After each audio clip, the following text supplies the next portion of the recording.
বের হ আমার বাসা থেকে। তোর মতো ছোট লোকের বাচ্চা আমাদের বাড়িতে থাকতে পারে না। যা ইচ্ছা বলেন, আমার মা বাবাকে গালি দিবেন না। বের হ তুই। তোর সাহস কিভাবে হয় আমাকে টাচ করার? যদি আমি টাচ না করতাম তাইলে কি হতো সেটা না হয় সিসিটিভি ফুটেজ দেখে জেনে নিবেন। আর আপনার এখানে পড়েছিলাম শুধুমাত্র আমার বাবার কথায়। কথা না বলে বের হ। আমিও বেরিয়ে গেলাম। আমার পরিচয়, আমি সাদমান আদ্দিন প্রতীক। সফটওয়্যার ইঞ্জিনিয়ারিং শেষ করে বসে আছি। পেশায় একজন এথিক্যাল হ্যাকার। বাবা সরকারি কর্মকর্তা আর মা গৃহিণী। যার সাথে এতক্ষণ কথা হলো সে আমার আপন চাচাতো বোন নীলাদ্রি। বড়লোক বাবার একমাত্র মেয়ে। চাচা বাসায় নেই, এই জন্য বাবা ওখানে পাঠিয়েছিল। কাল রাতে একটা পার্টিতে নীলাদ্রি অনেক ড্রিঙ্কস করে, তারপর আবার আমার সাথে বেশি ক্লোজ হওয়ার ট্রাই করছিল, তাই ওকে বাধ্য হয়ে চর মেরেছিলাম। সকালে নীলাদ্রিকে ওর ফ্রেন্ড বলে, কাল রাতে ওই সামান্য সরকারি কর্মকর্তার ছেলে হয়ে তোকে থাপ্পড় মারলো? নীলাদ্রি সব না জেনে আমাকে ওই কথাগুলো বলল। আমি বাসায় গেলাম, সেখানে বেরিয়ে যা আমার বাসা থেকে। আমি আবার কি করলাম? কালকে তুই নীলাদ্রির সাথে অসভ্যতামি করেছিলি। বাবা এগুলো কথা শেষ হওয়ার আগেই, এই মুখে আমাকে বাবা বলে ডাকবি না। মা তুমি তো বিশ্বাস করো? কি বিশ্বাস করব? ওর বাবা কল দিয়ে বলল, ও কান্না করে ওর বাবার কাছে বলেছে। আমি ওকে জিজ্ঞাসা করতেও ও তাই বলল। এত কথা বুঝি না, তুই এখনই বাড়ি ছেড়ে চলে যা, না হলে আমাদের মরা মুখ দেখবি। আজ কারো কথায় বের করে দিচ্ছ, দাও। কিন্তু নিজের ছেলের প্রতি তোমাদের বিশ্বাস দেখে অবাক হলাম। এমন দিন হয়তো আসবে না যেদিন আমাকে খুঁজবা, আর খুঁজলেও হয়তো পাবা না। শুধু সার্টিফিকেটসগুলো নিয়ে চলে এলাম। প্রতীক উদ্দেশ্যহীনভাবে চলছে তো চলছেই। হঠাৎ দেখে একজন নার্স কান্না করছে। কি হয়েছে? আজ ও নেগেটিভ গ্রুপের রক্ত লাগবে। অনেক কষ্টে পেয়েছিলাম, এখন তার নষ্ট হয়ে গেল। আমার চাকরি আর থাকবে না। আমার ছেলেটাকে কে দেখবে? আমার ব্লাড গ্রুপ সেম। তাও একজনের হবে না, 2 ব্যাগ লাগবে। সমস্যা নেই, মা বাবার কাছে তো কোনো কাজের না। যদি কারো জীবন বাঁচাতে পারি তাও ভালো। আচ্ছা চলুন। হাসপাতালে গিয়ে রক্ত দিলাম, তারপর 2 দিন রেস্ট নিয়ে আবার বেরিয়ে গেলাম। কিন্তু হাসপাতালে থেকে গেছে আমার ডায়েরিটা, যেখানে আমার জীবন লেখা আছে। আর ভাগ্য, ডায়েরিটা গিয়ে পড়ল নীলাদ্রির হাতে। সে হয়তো কোনো কারণে হাসপাতালে গেছিল। ডায়েরিটা নীলাদ্রি খুব ভালোভাবে চেনে, তাই সে সেটা নিয়ে গেল। রাতে ডায়েরিটা পড়তে শুরু করলো। ডায়েরির প্রথম পাতায় লেখা, মানুষের জীবন যত সুখময় দেখতে, তার চেয়ে অনেক বেশি দুঃখ সে পায়। পরের পাতায়, আজ আমার মা বাবা আমাকে প্রথমবার মারল, কারণ আমি নাকি চোর। এই চোর হয়েছিলাম বড় চাচার জন্য। তিনি অসুস্থ, চিকিৎসা করাতে অনেক টাকার দরকার আর্জেন্ট, তাই বাবার ড্রয়ার থেকে 2 লাখ টাকা দিয়ে চিকিৎসা করালাম। আমার মা বাবা সবার সামনে আমাকে অনেক ভালোবাসে, কিন্তু তারা এই চোরকে আর চায় না। মা তো কথায় কথায় বলে, তুই মরতে পারিস না, এত টাকা তাদের, তারপর মাত্র কয়েক টাকার জন্য থাক কয়েক পাতা। আজ নীলাদ্রিকে 7 বছর পর দেখলাম, কিন্তু সেই স্কুলের মতো আজও ভালোবাসি। শুধু ওকে দেখতে পারবো বলে বিদেশের স্কলারশিপ হোল্ডে রাখলাম। হাতে সময় আছে 1 বছর। আমি মেইল করেছিলাম, পারিবারিক সমস্যা তাই যেতে পারবো না। তারা 1 বছর সময় দিল। আজ থেকে নীলাদ্রিকে নীলু বলবো, শুধু ডায়েরিতে। আরেক পাতায়, আজ নীলুর বয়ফ্রেন্ডকে মারলাম, কারণ ও নীলুকেও ভালোবাসে না, বাসে ওর দেহ আর টাকাকে। নীলু ভাবছে ওর বয়ফ্রেন্ডকে মারার কারণ অন্য কিছু। আজ রকিরা আমায় অনেক মেরেছে, শুধু নীলুকে বাঁচানোর জন্য। আজ জীবনের সবচেয়ে সুন্দর দিন হতে পারে। আজ নীলুকে নিয়ে পার্টিতে যাওয়ার কথা ভাবছি, ওকে প্রপোজ করব। কাল রাতে নীলুকে মেরেছি, তাই আজ নিজের হাতটা পোড়ালাম। নীলাদ্রি সত্যি অবাক, তাও সে তার বাবাকে কল দিয়ে, বাবা, একটা সত্যি কথা বলবো? কি? আমি বিদেশে থাকতে কি তুমি হাসপাতালে ভর্তি ছিলে? ছিলাম, কিন্তু এটা তো প্রতীক ছাড়া কেউ জানে না। ও বলেছিল সবাইকে বললে টেনশন করবে, এমনকি এতগুলো টাকা খরচ করলো তাও নিল না। নীলাদ্রি আজ কান্না করে ভাসিয়ে দিচ্ছে যে তার জন্য পাগল ছিল, তাকেই কষ্ট দিল। সে প্রতীককে কল দিল, কিন্তু ফোন বন্ধ। তাই সে নিজের চাচির কাছে কল দিল। হ্যালো চাচি, প্রতীক কই? ও কই তা তো জানি না, ওকে বাসা থেকে বের করে দিয়ে। নীলাদ্রি কল কেটে দিয়ে তার চাচুদের বাসায় শুধু ওই ডায়েরিটা দিতে, কারণ প্রতীককে নির্দোষ প্রমাণ করে এই ডায়েরি। প্রতীকের মা বাবা ডায়েরিটা পুরো বুঝলো, প্রতীকের কষ্টগুলো, কিন্তু আজ আর কিছু করার নেই। অন্যদিকে প্রতীক সারা রাত ফুটপথে কাটিয়ে সকালে চাকরির খোঁজে বেরোলো, কিন্তু চাকরি তো আর পাই না। অনেক খুঁজে একটা হোটেলে জব নিল, কিন্তু জব পেলেও বাসা পাচ্ছিল না। এমন সময় তার হোটেলের মালিক তাকে নিজের বাসায় রাখলো। বাড়িওয়ালার পরিবার বলতে একটা মেয়ে ছাড়া আর কেউ নেই। প্রতীক সেই বাসায় থাকতে লাগলো আর হোটেলে কাজ খুঁজতে লাগলো। হয়তো কোনো কোম্পানিতে জব নিতে পারত বা বিদেশে গিয়ে হায়ার এডুকেশন নিয়ে আসতে পারত, কিন্তু সে তা করবে না। সে কোনোভাবে বেঁচে থাকতে চায়। বাঁচার ইচ্ছা মরে গেছে তার। আত্মহত্যা করতে চাইলেও মহাপাপ। আর এদিকে বাড়িওয়ালার মেয়ে কিছুতেই প্রতীককে সহ্য করতে পারে না। পারবেই বা কিভাবে? প্রতীক তো এখন আর স্মার্ট নেই। প্রতীকের দিন এভাবেই পার হচ্ছিল। সারাদিন কাজ, বাড়িওয়ালার মেয়ের অপমান আর সারা রাত কান্নাকাটি। একদিন হঠাৎ বাড়িওয়ালা বলল, বাবা প্রতীক, আমার মেয়েটাকে রাস্তার কিছু ছেলে বিরক্ত করে, প্লিজ ওকে ভার্সিটিতে দিয়ে আসো। ঠিক আছে আঙ্কেল, বাড়িওয়ালার মেয়েকে নিয়ে যাচ্ছি। এমন সময় ওর বান্ধবী এলো। এই ইরা, এদিকে আয়। তার মানে এই মেয়ের নাম ইরা? বল। তোর বয়ফ্রেন্ড তো হেব্বি দেখতে। এ আমার বয়ফ্রেন্ড না, চাকর। প্রতীক ভার্সিটি চলে গেল, কিন্তু এখানে এসে যাকে দেখল তাকে দেখে অবাক। এখানে ছিল নীলাদ্রি। প্রতীক তাকে দেখেই ভার্সিটি থেকে বেরিয়ে যাচ্ছিল, কিন্তু নীলাদ্রি ওকে ধরে ফেলে। প্রতীক প্লিজ দাঁড়াও। সরি, আমাকে বল। এভাবে বলছো কেন? আগে তো কত কথাই। সরি, আপনি যার কথা বলছেন সে মারা গেছে 4 মাস আগে। আমি প্রতীক না। নীলও কান্না করে। প্লিজ এমন করো না। আর এদিকে ইরা দেখে একটা মেয়ে কাঁদতে কাঁদতে বলছে, প্লিজ এমন করো না, আমি মরে যাব। ব্যাস, যাকেও সহ্যই করতে পারে না তাকেই মারবে। সোজা সেখানে গিয়ে বলা শুরু করলো। কি হলো আপু? এই ছোট লোকের বাচ্চাটা কি আপনাকে জ্বালা? বলেই মারতে শুরু করলো আর চিলিয়ে চিলিয়ে রাস্তায় লোক জড়ো করার পর সবাইকে বলল, এই ছেলেটা এই মেয়েটাকে ডিস্টার্ব করছে আর আপনারা দেখছেন। আর আমাদের সমাজের যে অবস্থা, মেয়ে মানুষ কিছু বললেই সত্য হয়ে যায়। সবাই আমাকে মারতে লাগলো। নীলাদ্রি সবাইকে থামানোর চেষ্টা করছে, কিন্তু কেউ থামছে না। হঠাৎ করে নীল চিল্লিয়ে, স্টপ, সবাই থামুন। ওর কোনো দোষ নেই। ও আমার চাচাতো ভাই। আমার সাথে ঝগড়া হয়েছে, তাই ওকে মানানোর চেষ্টা করছিলাম। আর এই মেয়ে এসে উল্টাপাল্টা বকা শুরু করলো। কি? ও আপনার ভাই হয় কিভাবে? ও তো আমাদের হোটেলের চাকর। কি? Software engineer? আমি ওকে নিয়ে যাচ্ছি, আর আপনারা রাস্তায় কেউ কিছু বললেই এসে মারা শুরু করবেন? নীলু প্রতীককে নিয়ে হাসপাতালে চলে গেল। সেখানে ডাক্তার, কেমন আছো এখন? এই তো ভালো। আপনি প্লিজ ওকে একটু দেখুন। ওর কি হলো? সে অনেক কথা, আগে ওর চেক আপ করুন। ওর তো অবস্থাই খারাপ। আগের আঘাতই ঠিক হয়নি, সেখানে আবার লেগেছে। আগের আঘাত? রাকি নামের একটা ছেলে ওর পেটে ছুরি মেরেছিল, সেখানকার অবস্থাই ভালো না। সব আমার জন্য হলো। প্লিজ ডাক্তার, ওকে ঠিক করে দিন। যা টাকা লাগে আমি দিব। টাকার কথা না রে মা, ওর বডিতে রক্তের ঘাটতি আছে। তার ওপর মনে হয় সারাদিন খাও না, ঘুমাও না। ওর হৃদভারেই পাওয়ার কমে গেছে। ওকে বেড রেস্টে রাখতে হবে। আগে ব্লাড খোঁজো, ও নেগেটিভ রক্ত। অনেক খোঁজ করার পর প্রতীকের রক্ত পাওয়া গেল। আর এদিকে নীলাদ্রি প্রতীকের মা বাবাকে খবর দিল। প্রতীকের জ্ঞান ফিরতেই দেখে নীলাদ্রি তার বাসার সামনে বসে। তুমি ঠিক আছো? বাঁচানোর কোনো দরকার ছিল না, মরে গেলেই ভালো হতো। এমন কেন তুমি? পরিস্থিতি বাধ্য করেছে। সব হয়তো আমার কপালের। এমন সময় প্রতীকের মা বাবা এলো। প্রতীক, কেমন আছিস বাবা? কে প্রতীক? এখানে কোনো প্রতীক নেই। আমাদের মাফ করে দে বাবা। মাপ চাচ্ছেন কেন? চোর লুচ্চাদের কাছে কেউ মাপ চায় না। আমরা বুঝতে পারিনি। কি বুঝতে পারেননি আপনারা?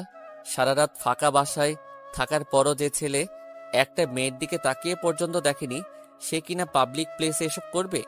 যে ছেলে কখনো হাত খরচের টাকাটাও ঠিকভাবে নেয়নি, সে আপনার টাকা নেশা করে উড়াবে, এটা বোঝেননি?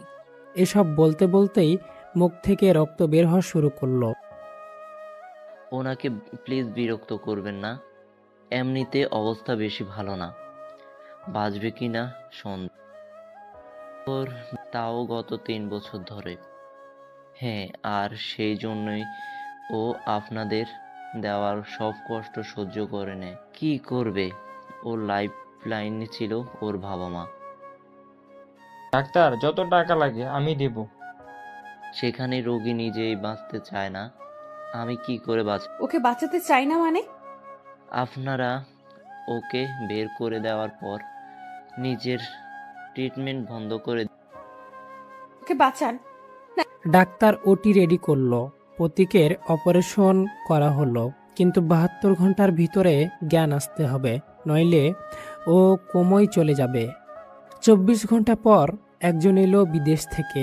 উনি এসেই, প্রতীক, এই প্রতীক, ওঠ না, দেখ নাটক করিস না। আমি সোহান, ওর বন্ধু। কি হয়েছে ওর? বাবা শুরু থেকে সব বলল। ভাবতেই অবাক লাগে, যে ছেলে আপনাদের ছাড়া কিছু বুঝতো না, আপনারা তাকে এত কষ্ট দিলেন। জানেন, যেদিন ও সর্বোচ্চ মার্ক নিয়ে ইঞ্জিনিয়ারিং শেষ করে সেদিন ও কোনো পুরস্কার নেয়নি, বলেছিল আমার আপনারা তো আর নীলাদ্রি কাকে এত অপমান করলেন। কলেজের সবচেয়ে বড়লোক মেয়ে, দেশের টপ কোম্পানিগুলোর একটার মালিক রিয়াদ আহমেদের মেয়ে হৃদিতা ওকে 1000 বার প্রপোজ করেছিল। ও বলেছিল আমি নীলাদ্রি ছাড়া কাউকে ভালোবাসি না। আন্টি, আপনি গৃহিণী, কিন্তু আঙ্কালকে যত সময় দেন প্রতীককে কি তার 1 ভাগও দিয়েছেন? আমরা ইন্টার ফার্স্ট ইয়ার থেকে একই হোস্টেলে একই রুমে একসাথে থাকতাম, অথচ এত বছর পর আপনাকে দেখলাম। আপনি সময় থাকতেও ওর সাথে দেখা না করে বাসায় থাকতেন আর বলতেন তোর বাবা সারাদিন আপনার সেবা যত্ন করতে হবে। আঙ্কেল, আপনি যে গাড়িটা ব্যবহার করেন সেটা কে? এইটা তো কোনো একটা লাকি কন্টেস্টে জিতেছি। আর আন্টি, আপনার হাতের আইফোন, ওইটাও কোনো শপিং মলের গিফট হিসেবে পাওয়া, ঠিক না? ও নিজে একটা কোম্পানি স্টার্ট করে, সেখানে প্রথম যা লাভ হয় তার সবটাই আপনাদের দিয়েছে। ও একটা পয়সাও নেয়নি। আপনাদের চোখে ওর দাম একেবারেই কম ছিল, কারণ ও অকম্মা, অথচ আপনাদের স্বপ্ন পূরণ করতে ও দিন রাত কাজ করে। আর মজার কথা হচ্ছে, ও যেদিন আপনাদের গিফটগুলো কেনে সেদিন আপনার ভাইয়ের চিকিৎসা করার দরকার, তাই ও টাকা নিয়েছিল, যাতে ও পরের বার লাভ করতে পারলেই টাকা আপনাদের দিতে পারে। আঙ্কেলের পছন্দ করা BMW 4 মাস আগেই কিনে রেখেছিল, কিন্তু তা দেওয়ার আগেই আপনারা ওর সাথে। নীলাদ্রি, তোমার কেমব্রিজ বিশ্ববিদ্যালয়ে পড়ার স্বপ্ন পূরণ হয়ে গেছিল। ও নিজে টাকা দিয়ে ব্যবস্থা করেছিল, সেটাও হয়তো ওই দিনেই সে। প্রতীক আপনাদের সবকিছু বলতে নিষেধ করেছিল, কিন্তু বাবা মা নীলাদ্রি সবাই শক। প্রতীক এত কিছু করেছে ছোটবেলা থেকেই। তারা প্রতীককে কিছু একটা বানাবে বলে ও এত শাসন করেছে যে আজ প্রতীককেই হারালেন। ছেলে তার মা বাবার থেকে কত দূরে হলে তার ব্রেন টিউমার এর কথা পর্যন্ত লুকায়। বাস্তবতাও অনেকটা এমন, আমাদের অবস্থা এমন। মা বাবা পড়ালেখার কথা ভাবতে ভাবতে ভুলেই যাই আমরা ছোট। পড়ালেখা চাপে সন্তান মা বাবার থেকে দূরে চলে যায় তার হিসেব। প্রতীকের জ্ঞান ফিরেছে, সবাই প্রতীককে দেখতে গেল। তোর সাহস বেশি না রে, আমাকে আবার এতিম করতে গেছিল। তুই ছাড়া যে আমার কেউ নেই। সরি রে, যেখানে নিজের মা বাবাই বিশ্বাস করলো না সেখানে তোকে আর কষ্ট দিতে চাইনি। মা বাবা অপরাধীর মতো দাঁড়িয়ে আছে। বাবা, তোর পায়ে পড়ি, প্লিজ ক্ষমা করে দে। মা বাবা কখনো সন্তানের কাছে ক্ষমা চায় না, দোষ হয়তো আমারই, তোমাদের ভরসা অর্জন করতে পারিনি। প্লিজ আর কষ্ট দিস না আমাদের। ক্ষমা করে দে ওনাদের। আমার কাছে ক্ষমা চাওয়ার কি আছে? আমি তাদের সন্তান, তাদের সব অধিকার আছে। আমাকে মারা বকা সব। বাবা মা আমাকে জড়িয়ে ধরলো, পাশে নীলাদ্রি দাঁড়িয়ে সব দেখ। আমাকে কি মাফ করা যায় না? যাকে নিজের জান মনে করি তার চোখে পানি কেমনে দেখি? মাফ করে দিলাম, কিন্তু এবার কেউ কষ্ট দিলে আর খুঁজে পাবে না। হারাতে দিলে তো? আমার যে কোম্পানি আছে তা যেন কেউ না জানে। আমি যে ওনাদের বলেছি তা তুই কেমন করে জানলি? তোকে আমি হাড়ে হাড়ে চিনি, আর আজ থেকে সোহান আমার ভাই, ও আমার সাথে থাকবে। কারো কোনো সমস্যা? কার সমস্যা হবে? ও আজ থেকে আমার ছেলে। এরপর আমার লাইফ ভালোই চলছিল। আমি আমার সফটওয়্যার কোম্পানি নিয়ে আর পরিবার নিয়ে ব্যস্ত, কিন্তু সুখ বেশি দিন কপালে থাকে না। একদিন কোম্পানির কাজে অফিসের বাইরে এসে দেখি নীলাদ্রি একটা ছেলের হাত ধরে ঘুরে বেড়াচ্ছে। আমি ওর সামনে গিয়ে, নীলু, এই ছেলেটাকে? ও রোহান, আমার বয়ফ্রেন্ড, এসবি গ্রুপ অফ ইন্ডাস্ট্রির মালিক। তোমার মতো ফকির না যে নতুন কোম্পানি খুলে নিজেকে ফেমাস করার চিন্তায়। তুমি টাকার জন্য আমার সাথে এমন করলা? সরি, আসলে আগে তোমার প্রতি আবেগ ছিল, কিন্তু পরে বুঝলাম টাকা ছাড়া কিছুই চলে না। তুমি আমাকে ঘুরতে নিয়ে যাও, রাস্তার পাশে ফুচকা স্টলে, রোহান নিয়ে যায় 5 স্টারে। এবার বুঝো, তুমি হয়তো ভালো ছেলে, কিন্তু আমার মতো সুন্দরী মেয়েকে ভালোবাসার যোগ্যতা তোমার হয়নি। টাকার জন্য এত কিছু? 7 দিন পর বুঝবা। আর হ্যাঁ, আমাকে অনেক কাছে চাইবে, কিন্তু কাজ একবার ভাঙলে যে টুকরা হয় তা আবার জুড়ে যায়। দাগ থাকলেও কিন্তু বারবার ভাঙলে সেটা গুঁড়া হয়ে যায়, যা আর জুড়তে পারবা না। আর এরপর থেকে আমার পরিবারের আশেপাশেও যেন না দেখি। তোর ওই ফকিন্নি মার্কা পরিবারের আশেপাশে গিয়ে নিজের স্ট্যাটাস নষ্ট করবো নাকি? আজ আবার কষ্ট আমাকে ঘিরে ধরলো। বাসায় এসে কারোর সাথে কথা না বলে চলে গেলাম নিজের ঘরে। নীলাদ্রির কোনো স্মৃতি রাখিনি, সব পুড়িয়ে ফেলেছি। ঘরে ধোয়া দেখে মা আমার কাছে এলো। প্লিজ বল কি হয়েছে। দেখ, তুই না আমাকে নিজের ডার্লিং বলিস, বল কি হয়েছে। আমার সাথে কেন এমন হয়? মাকে সব খুলে বললাম। ওই ঘটনার পর থেকে মা আমার বেস্ট ফ্রেন্ড। মা বাবার সাথে যে সম্পর্ক তৈরি করতে চেয়েছিলাম তার চেয়েও ভালো হয়েছে। কি, ওরা তো সাহস! আজই দেখ। বাবা সব শুনে ফেলেছে। বাবা এখন অবসরপ্রাপ্ত, তাই বাবা বাসায় থাকে। ওকে দেখতে হবে না। 7 দিন পর সেরা বিজনেসম্যান অ্যাওয়ার্ডে দেখাবো আমি। মানে? তোমরা জীবনের সবচেয়ে বড় সারপ্রাইজ, আর ও সবচেয়ে বড় শখ খাবে 7 দিন পর। সোহানকে কল দিয়ে রোহানের সব তথ্য চাইলাম, আর পেয়েও গেলাম। খেলা শুরু হবে এবার 7 দিন পর। আজ দেশের সেরা বিজনেসম্যানকে অ্যাওয়ার্ড দেওয়া হবে, আর তার সাথে এশিয়ার top software company SB group of ইন্ডাস্ট্রিজের মালিক ও সামনে আসবে। কিছুক্ষণ পর মাইকে বলা হলো, এখন আপনাদের সামনে আসবেন সেই ব্যক্তি যিনি কিনা মাত্র 5 বছরে একটি কোম্পানিকে এশিয়ার টপ সফটওয়্যার কোম্পানি বানিয়েছে। এসবি গ্রুপ অফ ইন্ডাস্ট্রিজের 80% শেয়ার হোল্ডার সাদমান আদ্দিন প্রতীক। তার সাথে আছেন বাকি 20%-এর শেয়ার হোল্ডার নাফিজাল সিয়াম আকাশ আর শাহরিয়ান রহমান সোহান। তারা দুজনেই 10% করে শেয়ার হোল্ড করেন। সবাই অবাক, মা বাবা সবাই। আজ মা বাবার চোখে পানি দেখছি, তবে সুখের পানি। নীলাদ্রি অবাক হয়ে রয়েছে দুটো কারণে। একটা, আমি এত বড় কোম্পানির মালিক, আরেকটা ও যাকে রোহান হিসেবে চিনত সে আকাশ। সবার সাথে কথা বলে বললাম, আজ রাতে পার্টি আছে, সবাই আসবেন। আর মা বাবা, তোমাদের জন্য আরো একটা গিফট আছে। কি গিফট? আজ রাতেই জানতে পারবে। তবে এই গিফটের পর হয়তো আমার ভালোবাসা কমে যাবে। এরপর নীলাদ্রি সামনে গিয়ে, কি ম্যাম, দেখলেন তো ফকিন্নির পরিবার? আপনার রোহান আমারই আর একটা বেস্ট ফ্রেন্ড আকাশ। আমরা 3 ইডিয়টস ছিলাম। আপনাকে বিশ্বাস করতে চেয়েছিলাম, কিন্তু আপনার এক্স রাকি বলেছিল আপনি নাকি আমাকে ভালোবাসেন না, তাই পরীক্ষা করলাম। আর আমাকে আমার পরিবার ফিরিয়ে দেওয়ার জন্য ধন্যবাদ। আসলে নীলাদ্রির মনে সে সময় অনুশোচনা জেগেছিল, তাই ওই ডায়েরিটা আমার মা বাবাকে দেয়, কিন্তু সে আবার টাকার লোভে পড়ে বিপদে চলে গেল। প্লিজ আমাকে মাফ করে দাও। রোহান, তোমার বেবি তো দেখি আমাকে চাই, এখন কি করি বলো তো? আমি চলে এলাম। রাতে পার্টির সময় আমি বাইক হাতে নিয়ে, মা বাবা, তোমরা সারা জীবন আমার সাথে স্ট্রিক্ট ব্যবহার করেছো, ভাবো হয়তো প্রতীক কিছু বোঝে না। রাতে তোমাদের কান্না আমায় সব বলে দিয়েছে। সরি বাবা, আমি তোমারই ছেলে। ডায়েরি লেখাটা তুমি শিখিয়েছিলে। জানো মা, সেদিন খুব অবাক হই যেদিন জানতে পারি তুমি টিচার ছিলে, তাও প্রিন্সিপাল। হঠাৎ করে চাকরি ছাড়ার কারণ কি সেটা জানতে চেয়েছিলাম। সব থেকে জানতে পারি কারণ একটাই, একটু গেটে তাকিয়ে দেখো। গেটে ছিল আমার আপন বোন। আপনারা ভাবছেন বোন কোথা থেকে এলো? তাহলে শুনুন। বাবা মায়ের সাথে বাসায় এলাম। মা বাবা অনেক চুপচাপ, কিন্তু তাদের চুপ থাকার কারণ আমি না, অন্য কিছু। বারবার আমার মন এটাই বলছিল। আর এইটা শিওর হলাম তখন, যখন তোমাদের ঘর থেকে মায়ের কলেজের কাগজ পেলাম। সব তথ্য ক্লিয়ার না। মা প্রিন্সিপাল ছিল, তাহলে কেন চাকরি ছেড়ে দিল? আমি আবারও ডায়েরি লিখতে বসলাম। তখনই মনে পড়ল বাবাও তো ডায়েরি লেখে। রাতে চোরের মতো বাবার ডায়েরি চুরি করলাম। এরপর পড়া শুরু করলাম। সেখানে লেখা ছিল, আজ আমাদের অনেক খুশি, আমার বউ আজ আমার সম্মান আজ আরো বাড়লো। কয়েক পেজ পর, আজ আমার মেয়ে এসএসসিতে গোল্ডেন পেয়েছে, আমি অনেক খুশি। আমার ঘর আলো করে আমার দ্বিতীয় সন্তান এলো, ও আমাদের গোষ্ঠী একমাত্র ছেলে, তাই ওর নাম প্রতীক।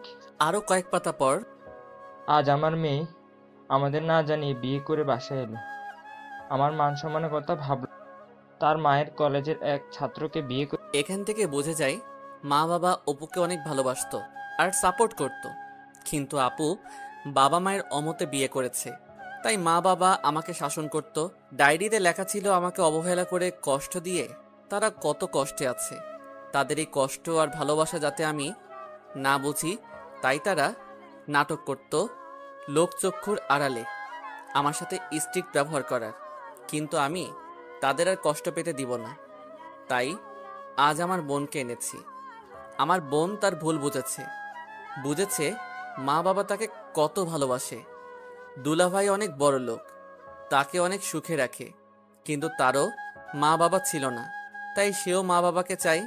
বোনকে দেখে মা বাবা আসলেই সারপ্রাইজ পেল।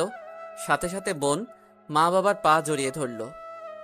মা বাবা প্লিজ মাফ করে দাও, আমি বুঝতেই পারিনি যে তোমরা এত রাগ করবে যে আমার সাথে এত বছর কথাই বলবা না। দেখ মা, আমরাও রেগে রেগে তোর সাথে অন্যায় করে ফেলেছি। এত ভালো জামাই থাকতেও বুঝিনি, তুইও আমাকে মাফ করব যদি তোমরা ওকে মেনে নাও। ওরও কেউ নেই, ও আমাকে ছেড়ে দিতে চেয়েছিল তোমাদের জন্য। আর মা, ও তো তোমাকে এত সম্মান করে যে তোমার নামে 3টে স্কুল আর 4টে কলেজ খুলেছে, বলে যদি ম্যাম মাফ করে দেয়। কইও আমাদের কি ক্ষমা করবেন? শিক্ষক কখনো ছাত্রের কাছে ক্ষমা চায় না, আমাকে মাফ করে দিন ম্যাম। মাফ করতাম যদি আপন ভাবতে। তুমি তো আপনই ভাবো না আমাকে। মানে? আপন মনে করলে ম্যাম না বলে মা বলতে। সরি ম্যাম, থুকু মা। এবার ঠিক আছে। রাতে ঘুমাতে যাওয়ার পর হঠাৎ মনে পড়ল ওই বেঈমানের কথা। আমি তাকে এত ভালোবাসলাম আর সে আমাকে ধোঁকা দিল। আমি অন্যদের মতো সিগারেট খাবো না, আর ওই বেঈমানকে মাফ করা তো দূরে থাক, ওর জীবন হেল করে ছাড়বো। আমি কাউকে সহজে ঘৃণা করি না, কিন্তু ঘৃণা করলে তাকে শান্তিতে থাকতে দেই না। পরের দিন সকালে ঘুম ভাঙলো বৃষ্টির কারণে। বাবা, তোমার বাসার ছাদ ফুটো হয়ে গেছে। পড়ে পড়ে ঘুমা, বাসায় মেহমান, তার কোনো খবর আছে? আসতেই শুরু করেছিস, আমি কিন্তু কথা বলবো না। আচ্ছা আর করবো না ভাই, সরি। প্লিজ এখন ওঠ, মেহমান তোর জন্য অপেক্ষা। কেউ মেহমান? বড় চাচা চাচি আর নীলাদ্রি। মা বাবা? না, তো দুলা ভাই তাদের নিয়ে বাইরে গেছে। যদি মেহমান তারা হয় তবে সরি, আমি ব্যস্ত, একটু পর বের হব। কি বলছিসটা কি? মা বাবাকে কল দাও, তারা বলবে। আপু রুম থেকে বের হতেই নীলাদ্রি, প্লিজ আমাকে মাফ করে দাও, আমি বুঝতে পারিনি। মাফ করতে পারি একটা শর্তে। কি শর্ত? সব শর্তে রাজি। আমি ড্রেসিং টেবিলের কাছে ঘুষি মারলাম, কাঁচ টুকরা টুকরা হয়ে গেল। এরপর নিচে পড়ে থাকা কাচের টুকরো বারবার ভাঙতে লাগলাম। তারপর বললাম, এবার এটাকে জুড়ে দে, আমি তোকে মাফ করে দিব। বলেই বের হয়ে গেলাম। সারাদিন কিছু কাজ করলাম, কারণ আমি বিপদ টের পাচ্ছি। রাতে বাসায় আসার পর মা বাবা আমার রুমে এলো। বাবা, আমার একটা কথা রাখবি? কি কথা? তুই নীলাদ্রিকে বিয়ে করে নেই, ওর ভুল বুঝতে পেরেছে। ও, তার মানে ও তোমাদের সামনে কান্নাকাটি করেছে আর তোমরা গলে গেছো। কিন্তু একটা কথা, ওর কথা আমার সামনে বললে আমাকে এই বাসায় পাবে না। ওকে এই কাগজটা দেখাও, তারপর বোঝা যাবে। কিসের কাগজ এটা? কোম্পানি খোলার জন্য একজনের কাছ থেকে লোন নিয়েছিলাম। এখন তার সুদে আসলে অনেক টাকা, যা শোধ করার মতো টাকা আমার নেই। তাই কোম্পানি 60% শেয়ার আকাশকে দিয়ে দিব। বাবা আমার কথা শুনে অবাক, কিন্তু আমাকে কিছু বলতে পারছে না। পরের দিন আমার ধারণা ঠিক, নীলাদ্রি আকাশকে বলছে, আমি তোমাকেই ভালোবাসি।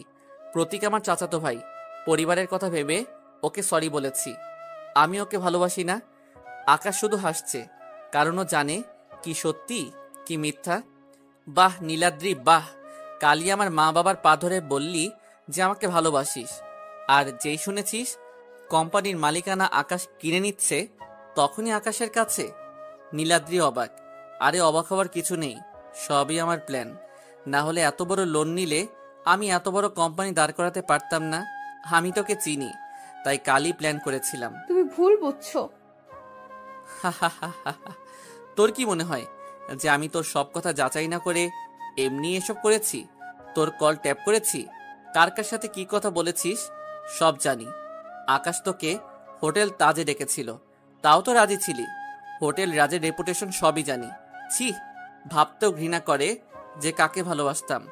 এরপর যদি তুই বা তোর পরিবার আমার বা আমার পরিবারের কারো আশেপাশে ঘুরিস, তাহলে সেদিন তোর মান সম্মান কিছুই রাখবো না। এরপর আমি আর আকাশ বাড়িতে এলাম, কিন্তু এবার আমি শকড, কারণ সামনে বসে আছে আমার আপন মামা। মামা আসায় শকড, কারণ গত 10 বছরে মা বাবার সাথে তাদের কোনো যোগাযোগ নেই। নানা নানি মারা যাওয়ার পর থেকেই মামাদের সাথে আমাদের সম্পর্ক শেষ।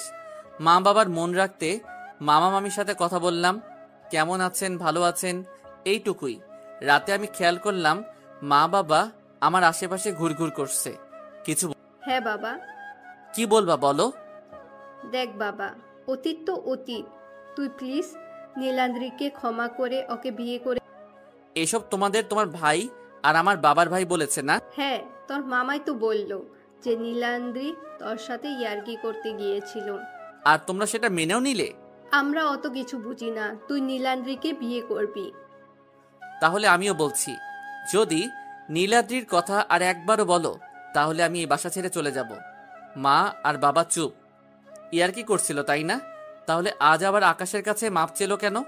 আকাশকে বলেছে প্রতীক আমার চাচাতো ভাই, তাই মাপ চেয়েছি। আমি তোমাকে ভালোবাসি জি, আর আমি সেখান থেকেই আসলাম। এত কিছু হয়ে গেল, কিছুই তো জানলাম না। তোমরা থাকো, যখন যেই আসুক সবার কথা শোনো, কিন্তু ওই কুত্তির কথা আর একবারও বাড়িতে হলে সেদিন থেকে আমাকে আর দেখতে পাবা না। এরপর সেখান থেকে চলে এলাম রাতে। বাবা, কালকে যশোর যেতে হবে, তোর মামা তো বোনের বিয়ে। তো যাও, তোমার ভাই তুমি যাও। আমি যাব কেন? প্লিজ আমার এই কথাটা রাখ। আচ্ছা, আমি জানি কিছু একটা চলছে। আমার মামারা এত সহজে ভালো হওয়ার লোক না। রাতে আমরা সবাই যশোর গেলাম, যদিও আসতে চাইনি, কিন্তু কি করার, মায়ের কথা আর ফেলতে পারলাম না। রাতে কারোর সাথে দেখা না করে ঘুমিয়ে গেলাম। সকালে আমি ব্যস্ত, অন্য কাউকে। হঠাৎ মামা সামনে। প্রতীক, আমি জানি তুমি এখনো আমাকে সন্দেহ করো, কিন্তু বিশ্বাস করো আমি সত্যিই অনুতপ্ত। আর কয়েকদিন পর তাই জীবনে করা সবচেয়ে বড় ভুলের কাজের প্রায়শ্চিত্ত করছি। মারা যাবেন মানে? আমার ব্রেন টিউমার, ডাক্তার বলেছিল আর অল্প কিছুদিন বাঁচবো। 6 মাস। 6 মাস হতে আর 2 মাস আছে, তাই মাপ চাইতে তোমাকে এখানে ডেকেছি। হাজার ডাক থাকলেও আজ অনেক খারাপ লাগছে। একসময় মা বাবার পর মামা মামি সবচেয়ে ক্লোজ ছিল, কিন্তু সেদিন তাদের ঝগড়ার পর আমি তাদের ক্ষমা করতে পারিনি। ডাক্তার দেখাওনি কেন? আগে বলনি কেন? ওসবের দরকার নেই, তোকে একটা সত্যি কথা বলতে চাই। যেদিন তোর মা বাবাকে অপমান করতে চেয়েছিলাম, তোর মামাতো বোন আরোহী তোকে পছন্দ করতো। ওর বয়স তখন 15। আমি ভেবেছিলাম হয়তো তুই ওকে উল্টাপাল্টা শিখিস, কিন্তু পরে যখন জানতে পারলাম সব, তখন অনেক দেরি হয়ে গেছে। তোর মা বাবার কোনো খোঁজ পাচ্ছিলাম না। গতকাল টিভিতে তোকে দেখে ছুটে চলে এসেছিলাম। সেখানে তোর চাচার কথা শুনে নীলাদ্রি আর তোর কথা তোর মাকে বলি। তাই তুই ভাবিস আমি আজও স্বার্থপর? ভাবছিস আমি জানলাম কিভাবে? তোর মা বলেছিল। এসব কথা থাক মামা, আমি তোমার। এরপর আমি কোনো কথা না বলে আরোহীর বিয়ে ভেঙে সিঙ্গাপুর চলে গেলাম। সেখানে 6 মাস চিকিৎসার পর মামা সম্পূর্ণ সুস্থ। আজ দেশে ফিরলাম, কিন্তু এদিকে আরেক বিপদ, আরোহীর বিয়ে হচ্ছে না। সবাই ভাবে আমার আর ওর কিছু ছিল, তাই বিয়ে ভেঙে দিয়েছি। একদিন। বাবা, আমার একটা কথা রাখবি? কি কথা? তুই বিয়ে করে নে। মেয়ে কই? মেয়ে তো আছে। কে? আমার বান্ধবীর মেয়ে, নাম জান্নাত। সম্ভব না, আমি বিয়ে করতে পারব। কেন? আমি বলতে পারবো না। তাহলে তো ওকে বিয়ে করবি। পারবো না। করতেই হবে। সম্ভব না। কেন? কারণ আমি আরোহীকে ভালোবাসি। তা আমার বান্ধবীর। তা আমি কেমনে জানবো? কেন? আরোহীর মা আমার বান্ধবী, জানিস না? তাহলে এই জান্নাত কে? আরোহীর পুরো নাম আরোহী। নয়, হ্যাঁ। এমন হলে আমি খেলবো না। মানে? তোমরা ষড়যন্ত্র করেছো, আমি বিয়ে করব না। এমন সময় আরোহী। কে বিয়ে করবে না? প্রতীক নাকি তোকে বিয়ে করবে। বিয়ে করবে না মানে? ফুপি, তুমি একটু বাইরে যাও, ওকে আমি দেখছি। আচ্ছা মা। না মা, আমাকে এই পেতনির কাছে রেখে যেও না। কি? আমি পেতনি? আরে না না, আমি বললাম তুমি পিচ্ছি। তোরা ঝগড়া করতে থাক, আমি গেলাম। আমি পিচ্ছি? আমার চেয়ে কিছু না হলেও 3 বছরের ছোট। তবে রে, আজ তোর একদিন কি আমার 1 বছর। হোয়াট? 1 বছর মানে? মানে আজকেই বাসায় বলবা বিয়ের কথা। যদি না বলি? তাহলে আর কি? বলেই আমাকে মারা শুরু করলো। যদিও লাগছে না, তবুও নাটক করছি। আরে লাগছে তো। আচ্ছা আজই বলবো, খুশি? রাতে আমার আর বলা লাগলো না, মা বাবাই তাদের কথা বলে দিল। সব আবারও ভালো চলছিল, কিন্তু 2 দিন পর কল এলো। হ্যালো, কে? আরোহীকে বাঁচাতে চাইলে এখনই, আমি যেই হই না কেন 30 মিনিট সময় দিলাম। আমি কি করব কিছুই বুঝতে পারছি না। সেখানে চলে এলাম। সেখানে গিয়ে আমি অবাক, কারণ সেখানে দাঁড়িয়েছিল নীলাদ্রি, আমার কোম্পানির সবচেয়ে বড় ব্রাঞ্চের ম্যানেজার, আমার চাচা, আর একজন মাস্ক পরা কেউ। আরোহীকে ছেড়ে দিই। আগে তোমার কোম্পানি আমাদের দিয়ে দাও, তারপর। আচ্ছা, ওকে সামনে আনছি। এমনিও এখান থেকে পালানো সহজ না। আরোহীকে আনা হলো।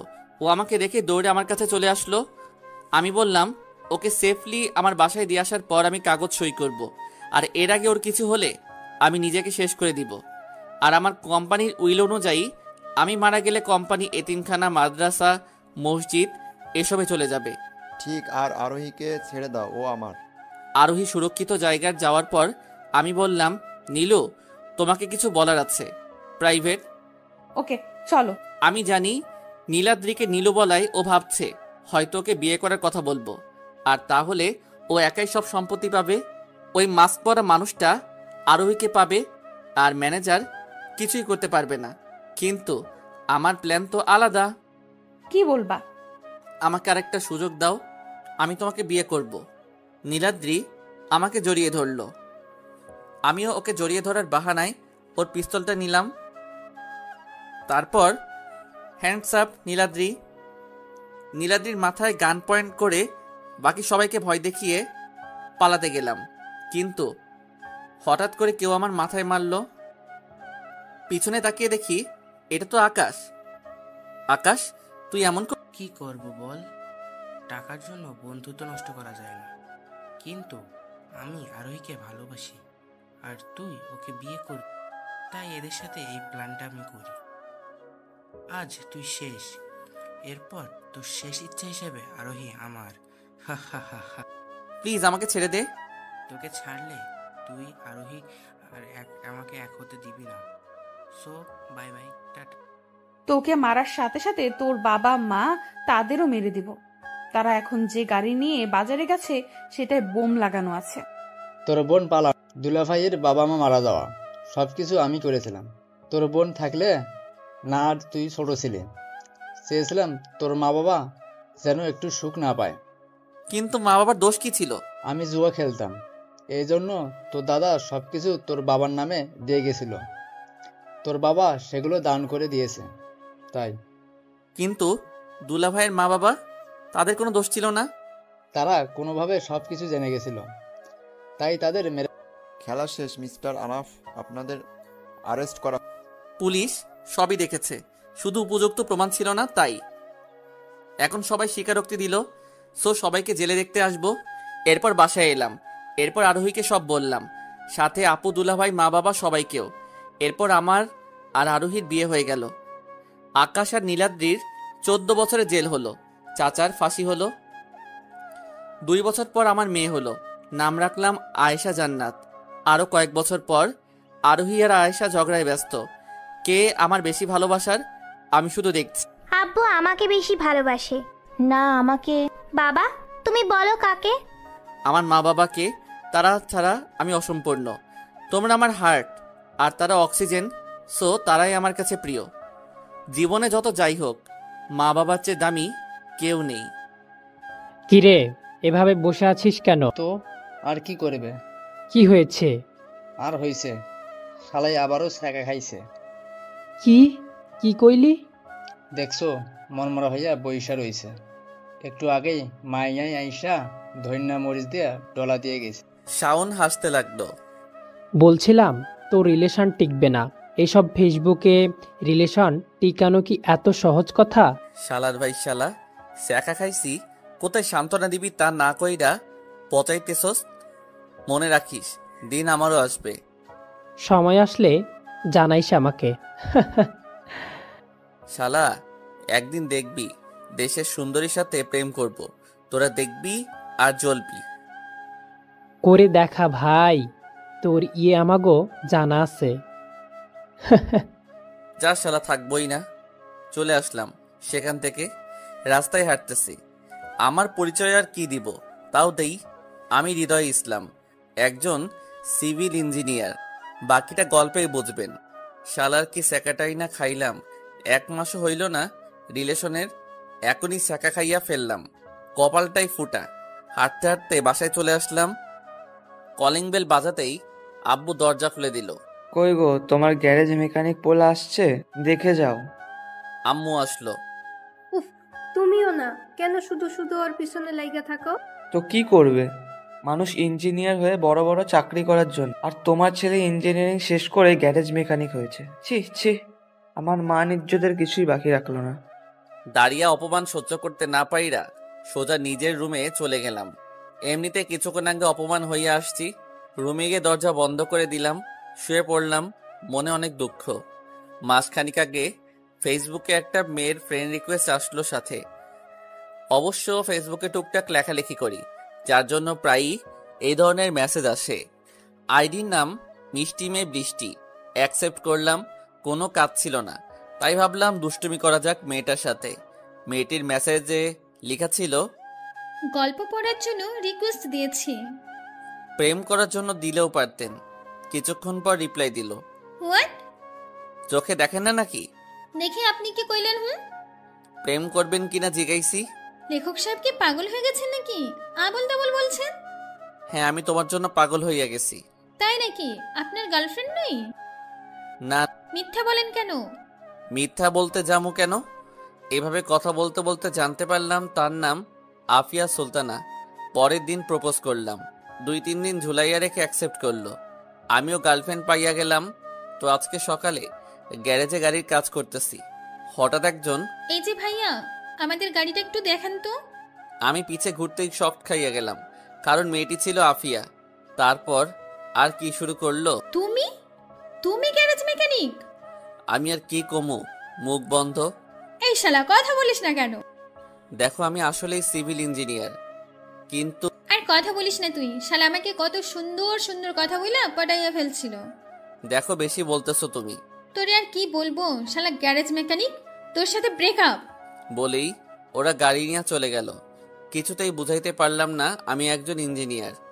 বিশ্বাস করবেই কেমনে? কেউ গাড়ি ঠিক করার গ্যারেজে কাজ করলে কি ইঞ্জিনিয়ার বলবে? কপালটাই মন্দ। ইঞ্জিনিয়ার হইয়া গ্যারেজ মেকানিক হিসেবে কাজ করতেছি। আসলে বিপদে পইরা আমি শাওন আর তুষার গ্যারেজটা খুলছি। একদিন শালার কপালটাই খারাপ। ইঞ্জিনিয়ারিং পড়লাম, রেজাল্টও মাশাল্লাহ, তবুও ঘুষ ছাড়া কেউ চাকরি দিচ্ছে না। কি করবি দোস্ত বল, দেশটাই চলছে এইভাবে। এভাবে তো আর বসে থাকা যায় না। আব্বু উঠতে বসতে খাবারের খোটা, কাপড় চোপড়ের খোটা দেয়। মাঝে মাঝে তো বলে ওনার বন্ধুর ছেলেরা সেটেল হইয়া বিয়ে কইরা বাচ্চাও পয়দা করে লাইছে। আরে আমারও কি মন চায় না নাকি বিয়ে করি একটা সুন্দরী? দুঃখের কথা কারে বুঝামো ভাই, গার্লফ্রেন্ড বিয়ের জন্য চাপ দিতেছে। 1 মাসের সময় দিছে, এর মধ্যে যদি বিয়া না করি তাহলে সে স্বামী। তোরা রাজি থাকলে আমি একটা আইডিয়া দিতে পারি, কম খরচে অধিক লাভ। কি? জলদি বল। দেখ, দেশে কয়েক কোটি গাড়ি রয়েছে, তার তুলনায় গ্যারেজ কম, মানে ঠিক করার লোক কম। আমরা 3 জন একটা গ্যারেজ খুলব, তারপর মেকানিক হিসেবে কাজ করব। আমি শুনেছি অনেক লাভ হবে, দিনে কমপক্ষে 10 থেকে 15 হাজার তো হবেই। আমি আর শাওন ওর দিকে তাকাইয়া রইছি, চোখ বড় বড় করে। এভাবে তাকাই আছিস কেন? শুরু করলাম উত্তম মধ্যম মাইর। শালা ইঞ্জিনিয়ার হইয়া গাড়ি ঠিক করুম। আগে কথা শোন। দেখ, আমরা বেকার, ঘুষ ছাড়া চাকরি পাবো না। কি বলতে চাচ্ছিস? ধর গ্যারেজ খুললাম, আমরা 3 জন টুকটাক কাজ করব, কয়েকজন কর্মচারী রেখে নেব, ইনকামও হবে। শাওনও বিয়ে করতে পারবে, বউকে খাওয়াতেও পারবে। আমরাও আব্বু আম্মুর খোটা থেকে বাঁচবো। আবারও দিলাম উত্তম মধ্যম মাইর। আবার মারলি কেন? শালা এই বুদ্ধি আগে খুইল্লা কইবি না। বলতে দিছিস, মাইরা ব্যথা বানাই ফেললো পিছনটা। ওষুধ কিনে দিমুনে, এখন বল কিভাবে কি করতে হবে। এইভাবেই বেকারত্ব থেকে বাঁচার জন্য হইলাম গ্যারেজ মেকানিক। তারপরও বাপের খোটা কম দেয় না। লোকেও বিভিন্ন কথা বলে, যদিও নকল কইরা ইঞ্জিনিয়ারিং পাশ করি নাই। লোকে ইদানিং বলা শুরু করছে আমরা নকল করে পাশ করছি। শুনলেন তো আমার দুঃখের কথা। I love you Afia. বিশ্বাস করো আমি একজন ইঞ্জিনিয়ার, আমাকে ছেড়ে যেও। তুমি সত্যি ইঞ্জিনিয়ার? মায়ের কসম, আমার কসম, 14 গোষ্ঠীর কসম। ওকে, বিশ্বাস করলাম। জড়িয়ে ধরি। আফিয়া লজ্জার হাসি দিল। আমি বিশ্বজয়ের হাসি দিয়ে আফিয়াকে জড়িয়ে ধরলাম। অতপর ঠাস থাপ্পড় খাইয়া ঘুম ভেঙে গেল। চোখ খুলে দেখি আমি শাওনকে জড়িয়ে ধরেছি। এক ঝাটকায় ফেলে দিলাম ওরে। শালা 12 ভাতারি, আমারে জড়াই ধরছত কেন? সালা এখান থেকে উস্টা দিয়াম, কোন হানে যে গিয়া পড়বি কোল কিনারাই পাইবি না। দেখ তোর গ্রামের ভাষা বন্ধ কর, কিছু বুঝি না। উঠে ফ্রেশ হয়ে নে। কেন? কেন মানে কি? আজকে আমার এক্স গার্লফ্রেন্ডের বিয়া, ভুলে গেলি? কার? রুজিনার? কি স্যাকাটাই না তোকে দিছিল? ফ্রেশ হও জলদি, তুষারও আসতেছে। ওকে। ওয়াশরুমে চলে গেলাম, মুখে পানি দিলাম, ভালো মতো ফ্রেশ হলাম। বের হতে দেখি তুষারও হাজির। গিফট কিনেছি। কিসের গিফট আবার? ওমা বিয়ে খাইতে যাবি? ওটা বিয়ের দাওয়াত। ওই হইল একই, দাওয়াত খাবি, গিফট নিবি না? 1 বছর আমার ইচ্ছা মতো টাকাগুলো খাইছে, গিফট যা দেওয়ার আগেই দিয়ে আসছে, কিন্তু খাইতে পারি নাই। আজকে শুধু খাইয়ে আসবো, কিছু দিব না। কিন্তু তুই না গেলে থাক, যা বাই। আরে খারা, যাবো তো। তাড়াতাড়ি রেডি হয়ে ওদের সাথে চললাম। ঘন্টাখানিক পর বিয়ে বাড়িতে পৌঁছে গেলাম। কোনো দিকে না তাকিয়ে কোথায় খাওয়াবে সেটা খুঁজে নিয়ে 3 জন বসে পড়লাম খাইতে। ভাইরে ভাই, বিশ্বাস করবেন না, শাওন একাই 20 জনের খাবার খাইছে। যাই হোক, খাওয়া দাওয়া শেষে পেট নিয়ে হাঁটা দেয়। এত বেশি খাইছি যে হাঁটতেই পারছি না। এদিক ওদিক করতে করতে হঠাৎ খেলাম ধাক্কা খেয়ে পড়ে গেলাম। উঠে দাঁড়াইতেই থাপ্পড় খাইয়া ঘর ফিরতেই চোখ বড় বড় হয়ে গেল। আমি কি দেখছি? এ তো পরি বললেও ভুল হবে। Just wow! কি বলে আপনাদের সুন্দরতা বোঝাবো তা মাথায় আসছে না। মেয়ে দেখলেই ধাক্কা দিতে মন চায়। আমাকে চিনিস আমি কে? I love what? I love you, I love you. 2 থাপ্পড় দিয়ে চলে গেল। আমি তো হা হয়ে তাকিয়ে আছি। এত সুন্দর মেয়ে কোনো দিনও দেখিনি। শাওন আর তুষারের চিল্লানিতে ঘোর ভাঙলো। এত চিল্লাইতে কেন? মায়া তোরে 3টা থাপ্পড় দিল, কিছু বললি না? আমাকে থাপ্পড় দিছে? কবে, কখন? পাগল হইছ নাকি? শালা, পাগল আমরা না, তুই হইছিস। আমি আবারও মেয়েটাকে খুঁজতে লাগলাম, পাইলাম না খুঁজে আর। তারপর বিয়ের অনুষ্ঠান শেষে বাসায় আসলাম। পরদিন কিরে, কোন ঘরে আছিস? কি যে বলবো তোকে বন্ধু, যবে থেকে দেখেছি চোখের সামনে থেকে যাচ্ছেই না। কি বলছিস, ঠিক মতো বল। বন্ধু, কালকের মেয়েটাকে ভালোবেসে ফেলেছি রে, ভুলতে পারছি না কোনোভাবেই। বলিস কি, থাপ্পড় খাইয়া ভালোবেসে ফেললি? তুষারের আগমন। কে কাকে ভালোবাসলো? হৃদয় কালকের ওই থাপ্পড় খাইলো যে মেয়েটার হাতে, তাকে নাকি ভালোবাসা ফেলাইছে। তাই তো ভাবি, সকাল থেকে কাজে মন নাই কেন? দোস্ত কিছু কর। আমার এক্স তো সাহায্য করবে না শিওর। আল্লাহ ভরসা রাখ, নেক্সট কোনো দিন সামনে পড়লে প্রপোজ করে নিস। এখন কাজে মন দে। প্রেমে পড়লে কি আর কাজে মন দেওয়া যায়? আমিও পারলাম না। কিছুদিন পর রাতে বাসায় ফিরতেছি, হঠাৎ একটা গাড়ি স্পিডে অ্যাক্সিডেন্ট করলো। আমি দৌড়ে কাছে গেলাম, গিয়ে যা দেখলাম তার জন্য প্রস্তুত ছিলাম না। বিয়ের দিন যার হাতে 3টা থাপ্পড় খাইছি সেই মেয়েটা। কোনো রকমে মেয়েটাকে গাড়ি থেকে নামাইলাম, অ্যাম্বুলেন্সকে কল দিলাম। কিছুক্ষণের মধ্যে অ্যাম্বুলেন্স চলে আসলো। ওনাকে হাসপাতাল নিয়ে গেলাম। ডাক্তার ইমার্জেন্সিতে নিয়ে গেল। আমি অপেক্ষা করতে লাগলাম বাহিরে। চিন্তা হইতে লাগলো, ভালোবাসার মানুষটাকে না পাইতেই হারিয়ে ফেলবো না তো। কিছুক্ষণ পর ডাক্তার বের হলো। আমি এগিয়ে গেলাম। সব ঠিক আছে তো স্যার? অ্যাকচুয়ালি রোগীর রক্তের প্রয়োজন, রক্তের খোঁজ করুন। গ্রুপ কি? ও নেগেটিভ। আমার রক্তই ও নেগেটিভ। আমি রক্ত দিব স্যার, আপনি ব্যবস্থা করেন। আমার সাথে? ওনার সাথে গিয়ে রক্ত দিলাম, সুস্থ হয়ে যাবে তার আশ্বাস পেয়ে আমি বাড়ি চলে আসলাম। 2 দিন পর শালা রক্ত দিলি মায়াকে, চাইলেও একটু জ্ঞান ফেরা পর্যন্ত অপেক্ষা করতে থাকতি, তাহলেই হিরো হয়ে যেতি। মেয়েটাও তোর প্রতি দুর্বল হয়ে যেত, সব ইজিলি হয়ে যেত। তখন কেশব মাথায় ছিল বেটা। তা থাকবে কেন, একা খাইতে সবাই থাকে। ইনসাল্ট করিস না। তো তোমাকে আদর করব না? যা হবার তো হইছে, এখন বল কি করব? কি আর করবি আবার, আল্লাহর নাম জপতে থাক, যদি সামনে আসে আবার। কয়েকদিন পর সকালে ঘুমিয়ে আছি, ছোট বোন আয়শা ডাকতে লাগলো। আমি উঠলাম। এত সকালে ডাকিস কেন? এখন সকাল মনে হয় তোর? 10টা বাজে। তো কি হইছে? ফ্রেশ হয়ে বাইরে আয় জলদি, আম্মু ডাকে। যা আসতেছি। ও চলে গেল। সকাল সকাল আরামের ঘুমটা হারাম করে দিল। কোনো শান্তি নাই। যাই কি বলে শুনে আসি। রুম থেকে বেরিয়ে ড্রয়িং রুমে যেতেই দিলাম ভোদর, এক দৌড়ে রুমে চলে আসলাম। নিজের চোখকে বিশ্বাস করতে পারতেছি না, আমার ক্রাশ আমার বাড়িতে। তার মানে স্বয়ং আল্লাহ চায় ক্রাশ আমার হোক। নিজের দিকে তাকাইলাম, যে অবস্থায় আছি দেখলে মান ইজ্জত থাকবে না। সোজা ওয়াশরুমে চলে গেলাম। ফ্রেশ হয়ে বের হতেই দেখি ক্রাশ আমার রুমে। আমি তো হা হয়ে আছি, কিন্তু বুঝতে দেওয়া যাবে না আমি যে ওনার উপর ফিদা। তাই ভাব নিয়ে বললাম, আপনি? ক্রাশ আমার পিছু ঘুরে তাকিয়ে আমাকে দেখেই মনে হলো অবাক হয়েছে। আপনি সেই লোক না যাকে বিয়ের অনুষ্ঠানে থাপ্পড় দিয়েছিলাম? আপনি এখানে? বাবারে বাবা, কবের বিয়ের কথা এখনো মনে আছে? কি হলো, কিছু বলছেন না যে? আমার রুম, আমার বাসা, আমি থাকবো না তো কে থাকবে? তার মানে আপনিই আমাকে বাঁচিয়েছেন? জানি না কাকে বাঁচিয়েছি, তবে মানুষ হিসেবে নিজের দায়িত্ব পালন করেছি। পাম দিলাম যাতে একটু ফিদা হয়। যতটা খারাপ ভেবেছিলাম ততটা খারাপ নন দেখছি। জি না, আমি তো খারাপই। সেদিনের জন্য সরি, আর হ্যাঁ, আমাকে বাঁচানোর জন্য অনেক অনেক ধন্যবাদ। এমন সময় আব্বু আম্মু আর একজন লোক প্রবেশ করলো। এ হচ্ছে আমাদের ছেলে হৃদয়। লোকটি সোজা এসে আমার হাত ধরল। তোমাকে যে কিভাবে ধন্যবাদ দিব বুঝতে পারছি না। তুমি আমার মেয়েকে বাঁচিয়েছো, এই উপকারের প্রতিদান কিভাবে যে দিব। প্রতিদান দিতে হবে না আঙ্কেল, মানুষ হিসেবে ওনাকে বাঁচানো আমার দায়িত্ব ছিল। আমি আমার দায়িত্বই শুধু পালন করেছি, বেশি কিছু না। আমার জন্য দোয়া করলেই চলবে। পাম দিলাম যাতে হবু শ্বশুর ইমপ্রেস। ভাবি, আপনার ছেলে অসাধারণ, একদিন অনেক বড় হবে।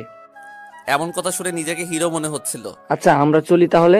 তা কি করে হয়, নাস্তা করে যাবেন তো? না আজ নয়, অন্য আরেকদিন। ওনারা চলে গেলেন। সবার সামনে শার্টের কলার খাড়া করে ভাব নিতে লাগলাম। হয়েছে হয়েছে, এত ভাব নিতে হবে না। দেখছো বাইরে আমার কত দম, তত সম্মান, খালি তোমরাই বুঝলে না। তুই জানিস ওনারা কারা? কে? চৌধুরী গ্রুপ অফ ইন্ডাস্ট্রির মালিক। এটাই তো অ্যাপয়েন্টমেন্ট লেটার। ওনারা তোকে ওনাদের কোম্পানিতে অ্যাসিস্ট্যান্ট ইঞ্জিনিয়ার হিসেবে জয়েন করতে বলেছেন। তোমরাও না, আমি জয়েন করব না। কেন? কারণ আমি উপকার করেছি, তার প্রতিদানে কিছু নিতে পারবো না। তাহলে উপকারের উপকার থাকবে না। এত ভালো চাকরি তুই করবি না? আর তাছাড়া এখানে তো ঘুষ লাগবে না। তুই তো বলেছিলি ঘুষ দিয়ে করতে হয়, এমন চাকরি আমি করবো না। দেখো আব্বু, আমি ওনার মেয়ের জীবন বাঁচাইছি, তার জন্য উনি আমাকে চাকরি দিয়েছেন।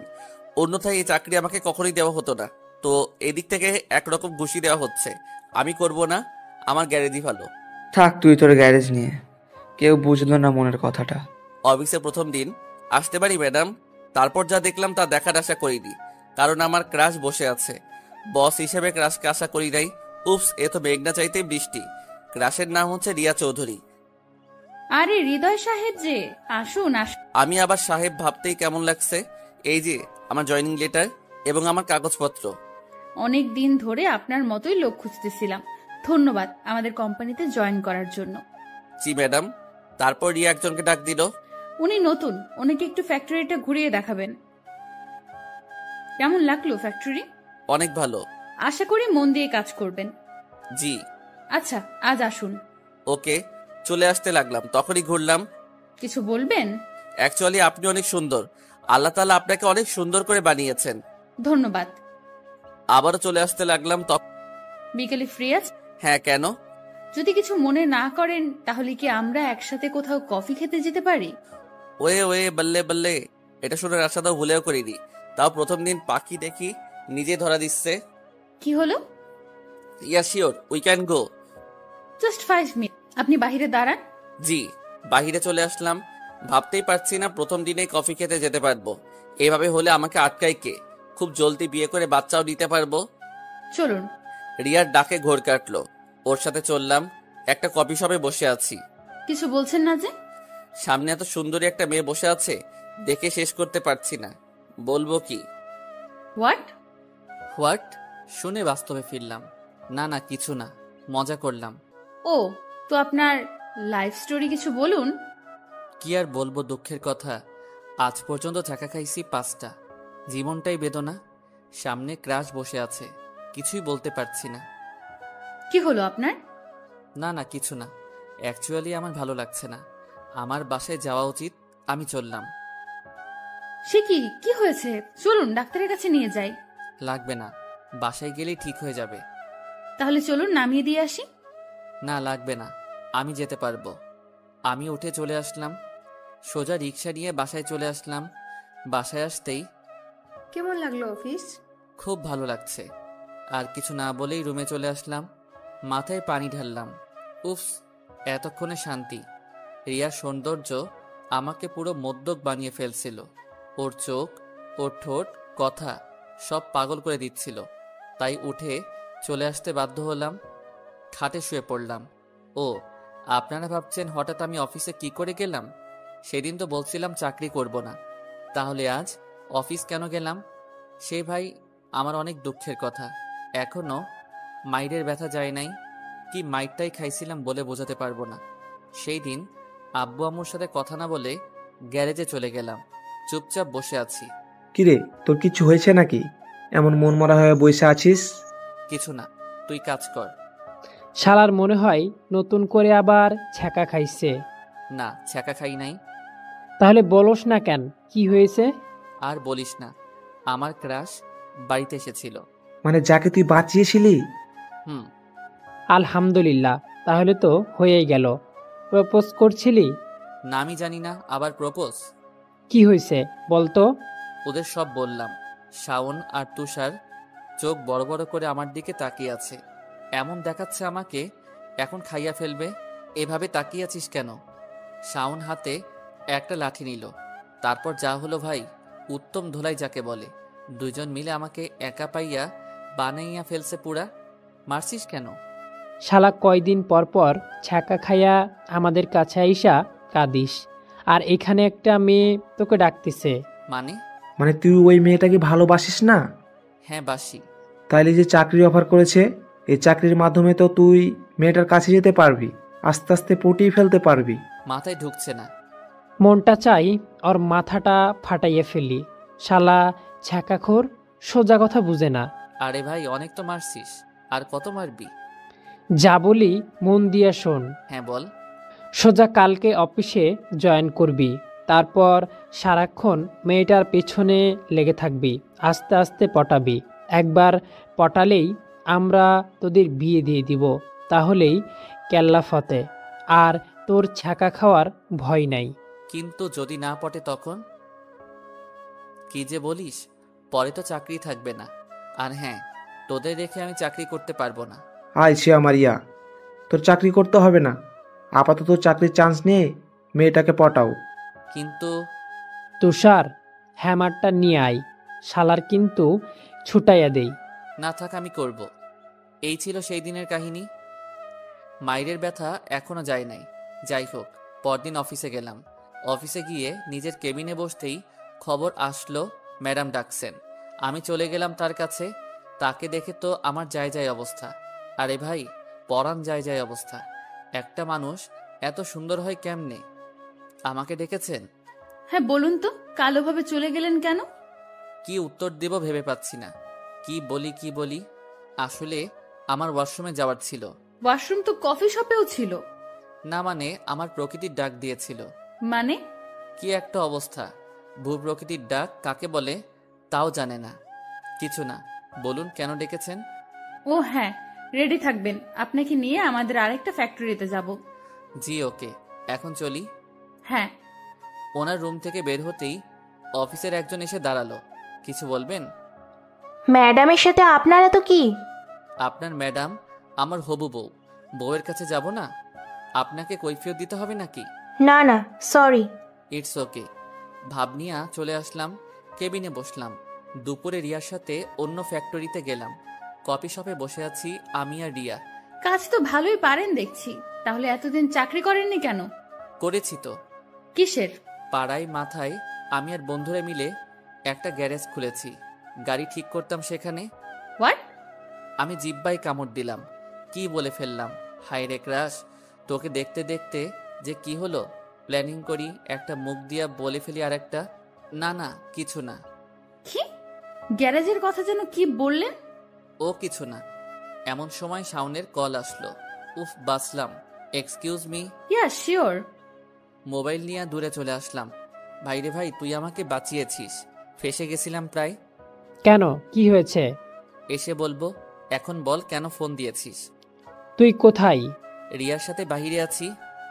চালিয়ে যা, চালিয়ে যা। ওকে, রাখি। Okay bye. ততক্ষণে রিয়ার কফি শেষ। কিছুক্ষণ কথা বলে ওই দিনের মতো চলে আসলাম। তারপরের দিন।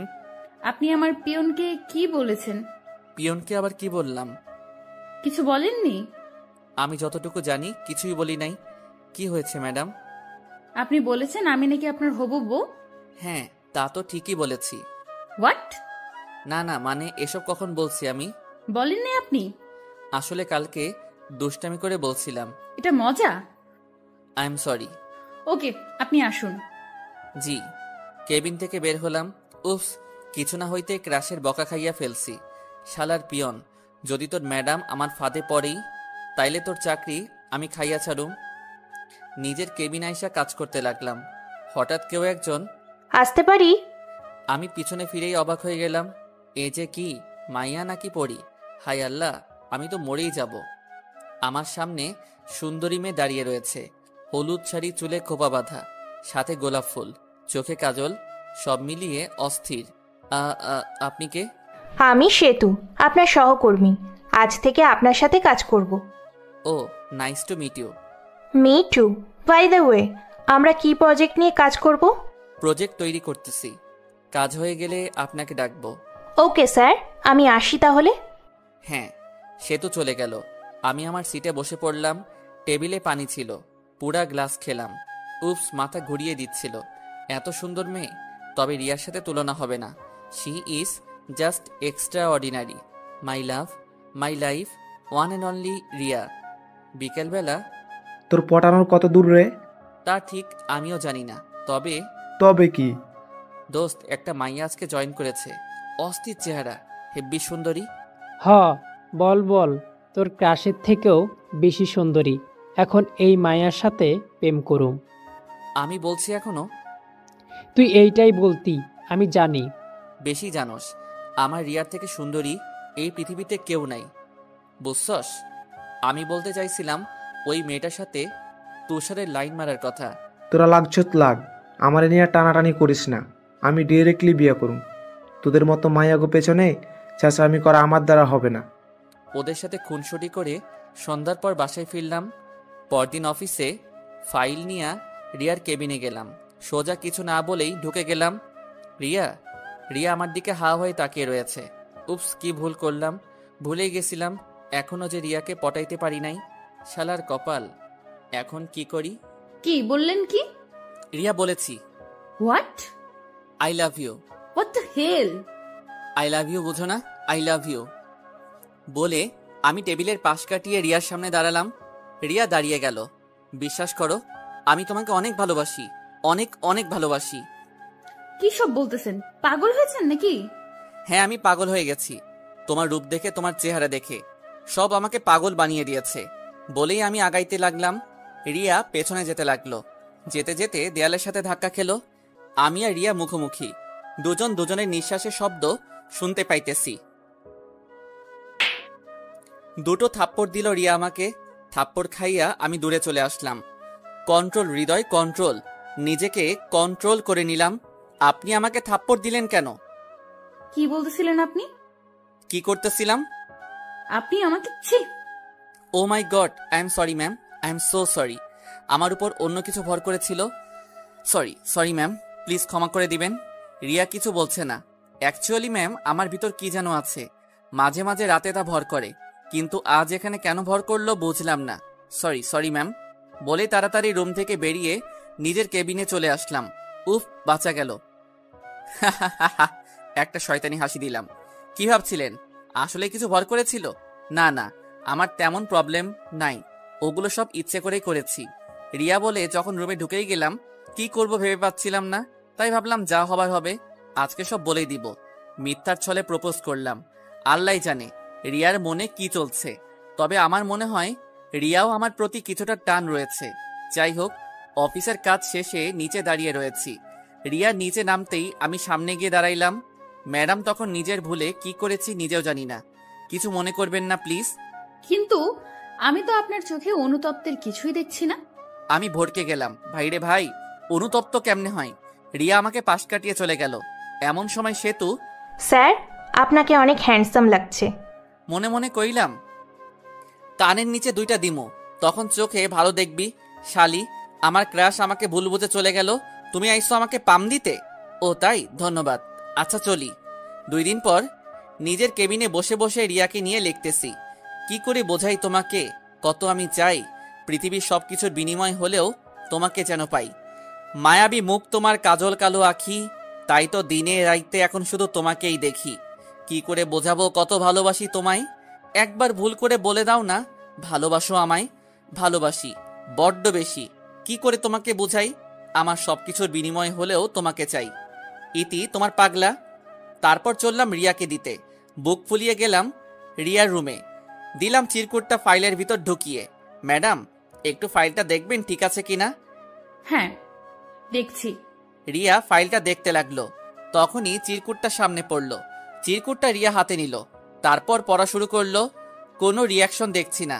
এটা কি হৃদয় সাহেব? কি ম্যাম এটা? আপনার ফাইল থেকে বের হলো, আপনি জানেন না? বলতে পারবো না যে। আচ্ছা, ফাইল ঠিক আছে, আপনি যেতে পারেন। জি। আমি রুম থেকে বেরিয়ে আসলাম। যাক, কাজে লেগেছে। আই অ্যাম 100% শিওর ক্রাশ আমার প্রেমে পড়েছে। ওহো, ভাবতেই হেব্বি আনন্দ লাগছে। কাজ শেষে অফিস থেকে বের হলাম, সোজা গ্যারেজে গেলাম সুখবরটা দিতে। শাওন আর তুষারকে সুখবর দিতেই ওরা অনেক খুশি হয়ে গেল। কোনো কথা হবে না, তুই কালকেই রিয়াকে প্রপোজ করবি, ও তো অ্যাকসেপ্ট করবেই। তারপর রাতে আমরা পার্টি করব। ওকে, দেখি কি করি। আমি বাসায় গেলাম, প্ল্যানিং করি কাল কি করব। আমি যা বলি তা করলেই হবে, চুপ চুপ শোন। হ্যাঁ বল। ওর থেকে বুদ্ধি নিয়ে বাসায় ফিরলাম। তারপর শাওনের কথা মতো চিঠি লিখলাম। একদম প্রথম দিন থেকে রিয়াকে দেখে কি কি হয়েছে সব লিখলাম। তাড়াতাড়ি ঘুমিয়েও গেলাম। পরদিন তাড়াতাড়ি উঠে অফিসে চলে গেলাম। সবার আগেই অফিসে ঢুকলাম। তারপর রিয়ার কেবিনে গিয়ে গোলাপ ফুল আর চিঠিটা রেখে নিজের কেবিনে চলে আসলাম। অপেক্ষা করতে লাগলাম কখন রিয়া আসবে আর চিঠিটা দেখবে, তারপর আমাকে ডাক দিয়ে রিপ্লাই দিবে। সেই রকম ফিলিংস কি হবে ভাবতেই পারছি না। গ্যারেজের সামনে দাঁড়িয়ে রয়েছি। গ্যারেজ দেখে মনেই হচ্ছে না এটা আমাদের গ্যারেজ। কার্টুন বিভিন্ন রূপে সাজিয়েছে, গান বাজনার ব্যবস্থাও হয়েছে। নিজের চোখকে বিশ্বাস করতে পারছি না, শালারা এত কিছু করে বসে আছে। আমাকে দেখেই শাওন আর তুষার এগিয়ে আসলো। কিরে, কি অবস্থা? সব ঠিক আছে।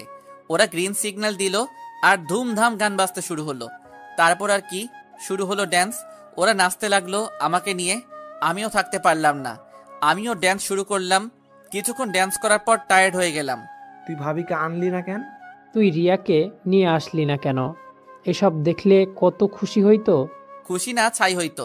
একটু আগে আমাকে যে ধোলাইটা দিছে। কিরে, কথা বলিস না কেন? কি কই মতো গো। Back to office. কেবিনে বসে অপেক্ষা করতেছি কখন রিয়া আসবে, ওগুলো দেখবে, তারপর আমাকে ডেকে পাঠাবে। উপস, আসছে না কেন? 11টা বেজে গেল। পিয়নকে জিগাইলাম রিয়া আসছে না কেন, সেও জানে না। হঠাৎ, কি স্যার, আজকে আপনাকে কেমন যেন উত্তেজিত লাগছে। তুমি বুঝলে কেমনে? এমনি স্পেশাল কিছু আছে নাকি? না, তেমন কিছু না। অবশেষে হতাশ হয়ে গেলাম, ভাবলাম হয়তো আসবে না। দুপুরবেলা রিয়া আসলো। আমার হতাশ মনে হাসি ফুটে উঠল। আজকেই বসকে আমার গার্লফ্রেন্ড হিসেবে পাবো, যা ভাবা সেই হলো। রিয়া নিজের রুমে ঢুকতে দেরি, তার কিছুক্ষণ পরেই আমার ডাক পড়ল। হিরো হিরো ভাব নিয়ে রিয়ার রুমে ঢুকলাম। গিয়ে দেখি রিয়ার হাতে চিঠিটা আর ফুলগুলো। মনে মনে খুশি কারে কয়, এগুলো কি? দেখছো না? দেখেছি। আমার মুখ থেকে শুনতে চাইতেছো? রিয়া মাথা নেড়ে হ্যাঁ বলল। আই লাভ ইউ আ লট। তোমাকে প্রথম বিয়েতে দেখে প্রেমে পড়ে গেছিলাম। সেদিন থেকে একদিনও তোমাকে স্বপ্নে দেখিনি, এমন রাত যায়নি। আমি তোমাকে আমার জীবনে সারা জীবনের জন্য চাই। এটা যা লেখা আছে সব সত্য? হ্যাঁ। তার মানে অফিসে যা করেছিলে ওই দিন নিজের ইচ্ছেতেই? কেউ তোমার উপর ভর করেনি? ছি ছি, আমি আপনার কাছ থেকে এটা আশা করিনি। আপনি আমাকে বাঁচিয়েছিলেন, তার জন্য আপনাকে সাহায্য করেছিলাম চাকরি দিয়ে। আপনার সাথে ঘোরাঘুরি করতাম, তার মানে এই না যে আমি আপনাকে ভালোবাসি। কি বলছো রিয়া? যদি আগে জানতাম এমন করবেন তাহলে জীবনেও চাকরি দিতাম না। আমাকে রক্ত দিয়ে বাঁচিয়েছেন, তাই এবারের মতো ক্ষমা করে দিলাম। নেক্সট টাইম আর এমন কিছু করবেন না। আমার মনে হচ্ছে আপনি আমার উপর দয়া করছেন। হ্যাঁ, দয়াই করতেছি। আপনি যে কাজ করেছেন তার উপর যে আপনাকে ডিসমিস করিনি, এটাই আপনার ভাগ্য। এক্সকিউজ মি ম্যাম, তাহলে আপনি কিছুই জানেন না। আমি এই কোম্পানিতে শুধু আপনার জন্য জয়েন করেছি, না হলে জীবনেও জয়েন করতাম না। আপনাকে ভালোবাসি, আপনার কাছাকাছি থাকার জন্য জয়েন করেছি। আপনি ভাবছেন চাকরি পাই নাই তাই জয়েন করেছি, হাসাইলেন আপনি। যাই হোক, আমি আমার রিজাইন লেটার দিয়ে যাচ্ছি কিছুক্ষণের মধ্যেই। আমি কারো দয়া নিয়ে নিজেকে চালাই না বলেই ওখান থেকে চলে আসলাম। কিছুক্ষণের মধ্যেই নিজের রিজাইন লেটার দিয়ে অফিস থেকে বেরিয়ে আসলাম। বর্তমান কি এইসব হইতেছে? হ্যাঁ, তাড়াতাড়ি মনে হয় করে ফেললাম, যার জন্য এমন হলো। আরো কিছুদিন সময় নেওয়া উচিত ছিল। শাওন কি যেন ভাবতে লাগলো। কি ভাবছিস? আমি যা ভাবছি তা যদি ঠিক হয় তাহলে তোর ক্রাশ হইতো মাইয়া না। মানে কি বলতে চাচ্ছিস তুই? মানে তুই যা ভাবছিস তাই বলে হাসতে শুরু করলো। ভালো হবে না বললাম। কি তুই পোলায়ের একটা ছেঁকা খাইছে আর তুই মজা নিচ্ছিস? তো কি করব, নায়কের মতো ডায়লগ দিয়ে চাকরি ছেড়ে চলে আসলো। এটা কি সিনেমা যে পরে গনটা আক্রমণ করব আর উনি নায়িকা হইয়া বাঁচাইব, তারপর সব ঠিক হয়ে যাবে, তারপর মাইয়া রাজি হয়ে যাবে আর ওনারা তারপর ডান্স আর গান গাইবেন। কিছুক্ষণ নীরবতা। ধ্যাত, যা হওয়ার হয়েছে। ব্যান্ড পার্টি সব আছে, আজকে পার্টি হবেই। ধর তোর ছ্যাঁকা খাওয়ার খুশিতেই পার্টি হবে। যেই কথা সেই কাজ, শুরু হলো পার্টি। রাত 10টায় বাড়ি ফিরে কিছুক্ষণ আব্বুর বকা খাইলাম। তারপর রুমে গিয়ে শুয়ে পড়লাম। শুয়ে শুয়ে ভাবতে লাগলাম রিয়ার কথা। এমনটা তো হওয়ার কথা ছিল না, কপালটাই খারাপ। এই জীবনে আর আমার প্রেম হবে না। এমন সময় শাওনের কল রিসিভ করলাম। জলদি বের হ। এত রাতে কেন? তাড়াতাড়ি বের হইবি নাকি অন্য ব্যবস্থা করব? আসতেছি। তারে বিশ্বাস নাই, কখন যে কি করবে নিজেও জানি না। বাসা থেকে বের হলাম। শাওন আর তুষার বাইক নিয়ে বাড়ির সামনে দাঁড়িয়ে রয়েছে। কথা না বলে সোজা বাইকে বস। যাবি কোথায়? নাইট ক্লাবে যাব। হইছে এবার বস। কোনো কথা না কইয়া চললাম ওর সাথে। 20 মিনিট পর একটা বাড়ির সামনে থামলো। কোথায় আসলি? ভালো করে দেখ। ভালো করে তাকিয়েও কিছুই বুঝলাম না। শালা, এটা তো শ্বশুর বাড়ি। মানে কি বলিস? ওদের বাড়ির সামনেটা এমন নয়। ভাই, কেউ ইট দে, আর মাথা ফাটাইয়ে ফেলবো আমি। শালা, এটা বাড়ির পেছন দিক। রাগিস কেন? কেন এখানে আসলি? এখন তুমি এই দেয়ালে বেয়ে বাড়ির ভেতরে যাবা, গিয়ে রিয়াকে প্রপোজ করে আসবি। কি যে বলিস, পাগল হইলি নাকি? যা বলছি করবি নাকি মাইর খাবি? কিন্তু ধরা খাইলে? যা হবার হবে, আগে তো যা। দেয়াল বেয়ে বাড়ির ভেতরে ঢুকলাম। তারপর গাছ বেয়ে একটা বারান্দায় উঠলাম। বারান্দার দরজা খোলা পাইলাম। ভিতরে ঢুকলাম। হঠাৎ আমার সামনে রিয়া আসলো। ও আমাকে দেখে চোর বলে চিৎকার করতে যাবে, তখনই আমি ওর মুখ চেপে ধরলাম।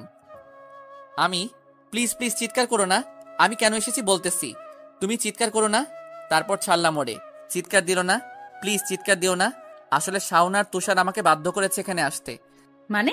আমি বললাম সব, বুঝছো তো? যেভাবে এসেছেন সেভাবে চলে যান। আর হ্যাঁ, কাজটা ভালো করেননি। সরি। এখন আসেন। একটা কথা বলবো, কিছু মনে করিও না। কি? তুমি অনেক সুন্দর, আর তোমার নাভির নিচে তিলটাও অনেক সুন্দর। And I love you so much. What?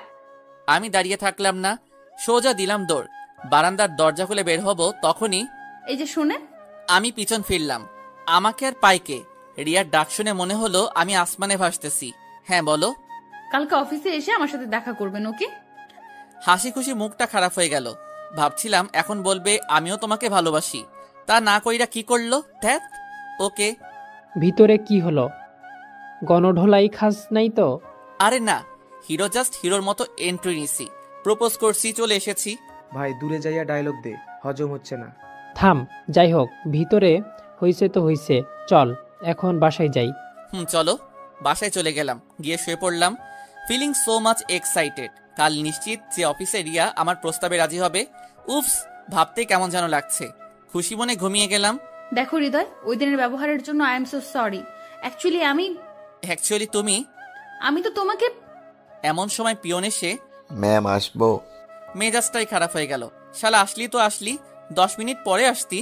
Oops. কি বলতে আসছো? ফ্যাক্টরি থেকে কল আসছিল, আপনি নাকি সেখানে যাবেন। হ্যাঁ, তুমি যাও, পরে যাচ্ছি। পিয়ন চলে গেল। মনে মনে আরো গালি দিলাম। হ্যাঁ, এবার বলো। কি বলবো? কি বলবা মানে? যা বলতে চাইছো তা বলো। ও হ্যাঁ, কাছে আসো। ফিলিংস নিয়ে কাছে গেলাম। রিয়া আমার কাঁধে হাত রাখলো। সেই রকম ফিলিংস। আস্তে আস্তে মুখ সামনে আগাইতে লাগলো। কি করছো? একদম চুপ। রিয়া মুখ আগাচ্ছে, আমি চোখ বন্ধ করে নিলাম। হঠাৎ বুঝলাম কে যেন কামড় দিচ্ছে। ব্যাস, দিলাম চিল্লানি।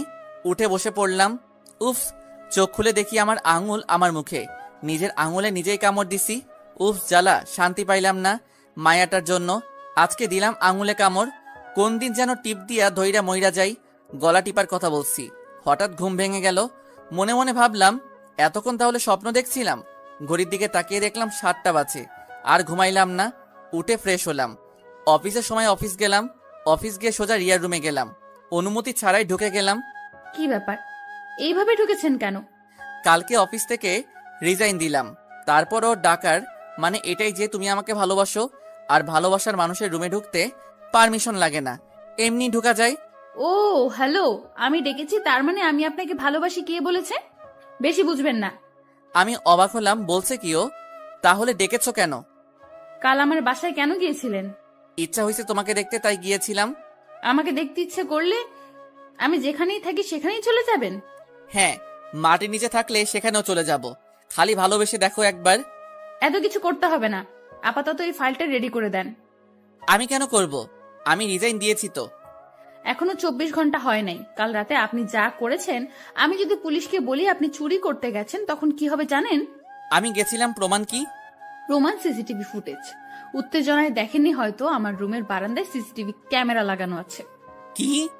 হ্যাঁ, এবার যান, কাজটা করেন। কি? কি আর করুম? পড়েছি বিপদে, করতে তো হবেই। দাও ফাইল। ফাইল নিয়ে নিজের কেবিনে আসলাম। কপাল, কি ভাবলাম হইলটা কি? আসছিলাম আম খাইতে, ধরে দিছে আমের আটি। কপাল, সবই কপাল। আমার কপালে প্রেম ভালোবাসা নাই। যাই হোক, কাজ শেষে ফাইল জমা দিতে গেলাম। জমা দিলাম। এই নিন আপনার মাসের বেতন, আর চাকরি করতে হবে না আপনার। মানে? আজকে কত তারিখ? 30 তারিখ। এক্স্যাক্টলি। কালকে ভাব নিয়ে কত ডায়লগ মেরে রিজাইন দিয়ে চলে যেতে নিলেন। তখন আমারও মেজাজ খারাপ হয়েছিল, তাই এই সুযোগ পেয়ে ছাড়তে পারলাম না। কাজটা করেই নিলাম। আশা করি নেক্সট টাইম আর কারোর সাথে পাঙ্গা নিবেন না, তাহলে এমনই হবে। কাজটা ভালো করনি। আসতে পারেন আপনি। ওকে। চলে আসতে যাব তখনই বারান্দায় কোনো ক্যামেরা ছিল না। ওকে। আমি একবার পেছনে ঘুরলাম। সহ্য করতে পারতেছিলাম না, তাই কিছু না বলে চলে আসলাম। 3 দিন পর। এই 3 দিন কারোর সাথে তেমন একটা কথা বলি নাই। আব্বু আম্মু কয়েকবার এসে জিজ্ঞাসা করেছে কেন অফিস যাই না। কোনো রকমে কাটিয়ে দিয়েছি। রিয়ার অপমানের কথা কোনোভাবেই ভুলতে পারি না। 3 দিন পর গ্যারেজে গেলাম। কিরে, আমি তো ভাবছিলাম ছ্যাঁকা খাইয়া মারা গেছস নাকি, দেখা পাই না যে তোর। চুপ করে বসে পড়লাম। কিছু বলছিস না যে? কি বলতাম? তুই কিছু জানিস রিয়ার ব্যাপারে? কিছু জানি না, জানতেও চাই না। তাহলে আর কি, বিয়ে হয়ে যাক। কি? কার বিয়ে? গোপন সূত্রে খবর পেয়েছি রিয়ার বিয়ে। কি সব বলছিস? তুই উত্তেজিত হইতেছস কেন? তুই রিয়াকে ভালোবাসতি, রিয়া তোকে ভালোবাসতো না। শো বাদ দে, নতুন মেয়ে খোঁজ। আচ্ছা, আমি আসি। কোথায় যাবি? বাসায়। বলেই হাঁটতে লাগলাম। ভাবতেই পারছি না রিয়ার বিয়ে। বাসায় এসে রুমে বসে আছি। রিয়ার কথা ভাবতে ভাবতে চোখে পানি চলে আসলো। হঠাৎ আব্বু আর আম্মু আসলো আমার রুমে। ফ্রি আছিস তুই? হ্যাঁ, বলো। হৃদয়ের মা, তুমি বলো। তুমি বলো। কি বলতে চাও, বলো না। আসলে আমরা তোর বিয়ে ঠিক করেছি। কি? হ্যাঁ, মেয়েটা অনেক সুন্দর, তোর পছন্দ হবে। তোমাদের মাথা ঠিক আছে? আমি করব বিয়ে? জীবনও না, আমি বিয়ে করতে পারবো না। তুই করবি না, তোর বাপ করবে বিয়া। আম্মু চোখ ঘুরিয়ে তাকালো আব্বুর দিকে। না মানে তোকে তো বিয়ে করতেই হবে। পরক্ষণে ভাবলাম, যেহেতু আমি আর রিয়াকে পাবোই না, তাহলে তাহলে আর অপেক্ষা করে লাভ কি? আমিও বিয়ে করে ফেলি, যা আছে কপালে দেখা যাবে। যাও, আমি রাজি আছি। বাহ, খুশি হলাম। রাজি না হলেও তোমার বিয়ে করতেই হতো। তার জন্য রাজি হয়েছি। শুক্রবার তোমার এঙ্গেজমেন্ট, মানসিকভাবে তৈরি থেকো। ওনারা চলে গেলেন। রিয়ার কথা ভেবে চোখ থেকে পানি পড়লো। রাতে শুয়ে আছি, হঠাৎ কল আসলো। স্ক্রিনে দেখি রিয়ার নম্বর। উত্তেজিত হয়ে রিসিভ করলাম। হ্যালো। হৃদয়, হ্যাঁ বলো, কেন কল দিয়েছো? আমার সাথে দেখা করতে পারবা? কেন, আরো অপমান করতে চাও নাকি? না প্লিজ, এখন আমার বাড়ির সামনে এসো। পাগল নাকি? এখন রাত 10টা বাজে, আমি যাবো তোমার বাড়িতে? তুমি আমাকে ভালোবাসো না? হ্যাঁ বাই। তো এই তোমার ভালোবাসা, আমার জন্য বাড়িও আসতে পারবে না? বললাম মাইকে চিপাই, ভালোবাসার কথা উঠেছে। যতই আমাকে অপমান করো, নিজের ভালোবাসা প্রমাণ করার জন্য তো যেতেই হবে। আসবে না তুমি? বুঝলাম কি ভালোবাসো তুমি। আচ্ছা আসছি আমি, কি আর করবো। বাসা থেকে বের হলাম, রিক্সাও পেয়ে গেলাম। রিক্সা নিয়ে চললাম রিয়ার বাড়ি দিকে। রিয়ার বাসার সামনে গিয়ে রিয়াকে ফোন দিলাম। রিয়া কিছুক্ষণের মধ্যে চলে আসলো, হাতে ব্যাগ। রিক্সা উঠলো। মামা বাস স্ট্যান্ড চলো। রিক্সা চলছে আপন গতিতে। রিয়াকে জিজ্ঞাসা করব কোথায় যাচ্ছি, তাও পাচ্ছি না। মনে হয় বাস স্ট্যান্ডে একা যেতে ভয় পাচ্ছিল, তার জন্য আমাকে ডেকেছে। যাই হোক, বাস স্ট্যান্ডে নামলাম। রিয়া কাউন্টার থেকে কক্সবাজারের টিকিট কাটলো, তাও আবার দুটো। বুঝলাম না কিছু। তুমি একা কক্সবাজার যাচ্ছ, আরেকজনকে? তুমি কি বোকা? না, আমি বোকা হতে যাবো কেন? তাহলে প্রশ্ন না করে বাসে উঠো। আমি কেন বাসে উঠবো? কারণ আমরা পালাচ্ছি। পালাচ্ছি মানে? আমার মাথায় কিছুই ঢুকছে না, কি বলছো তুমি এসব?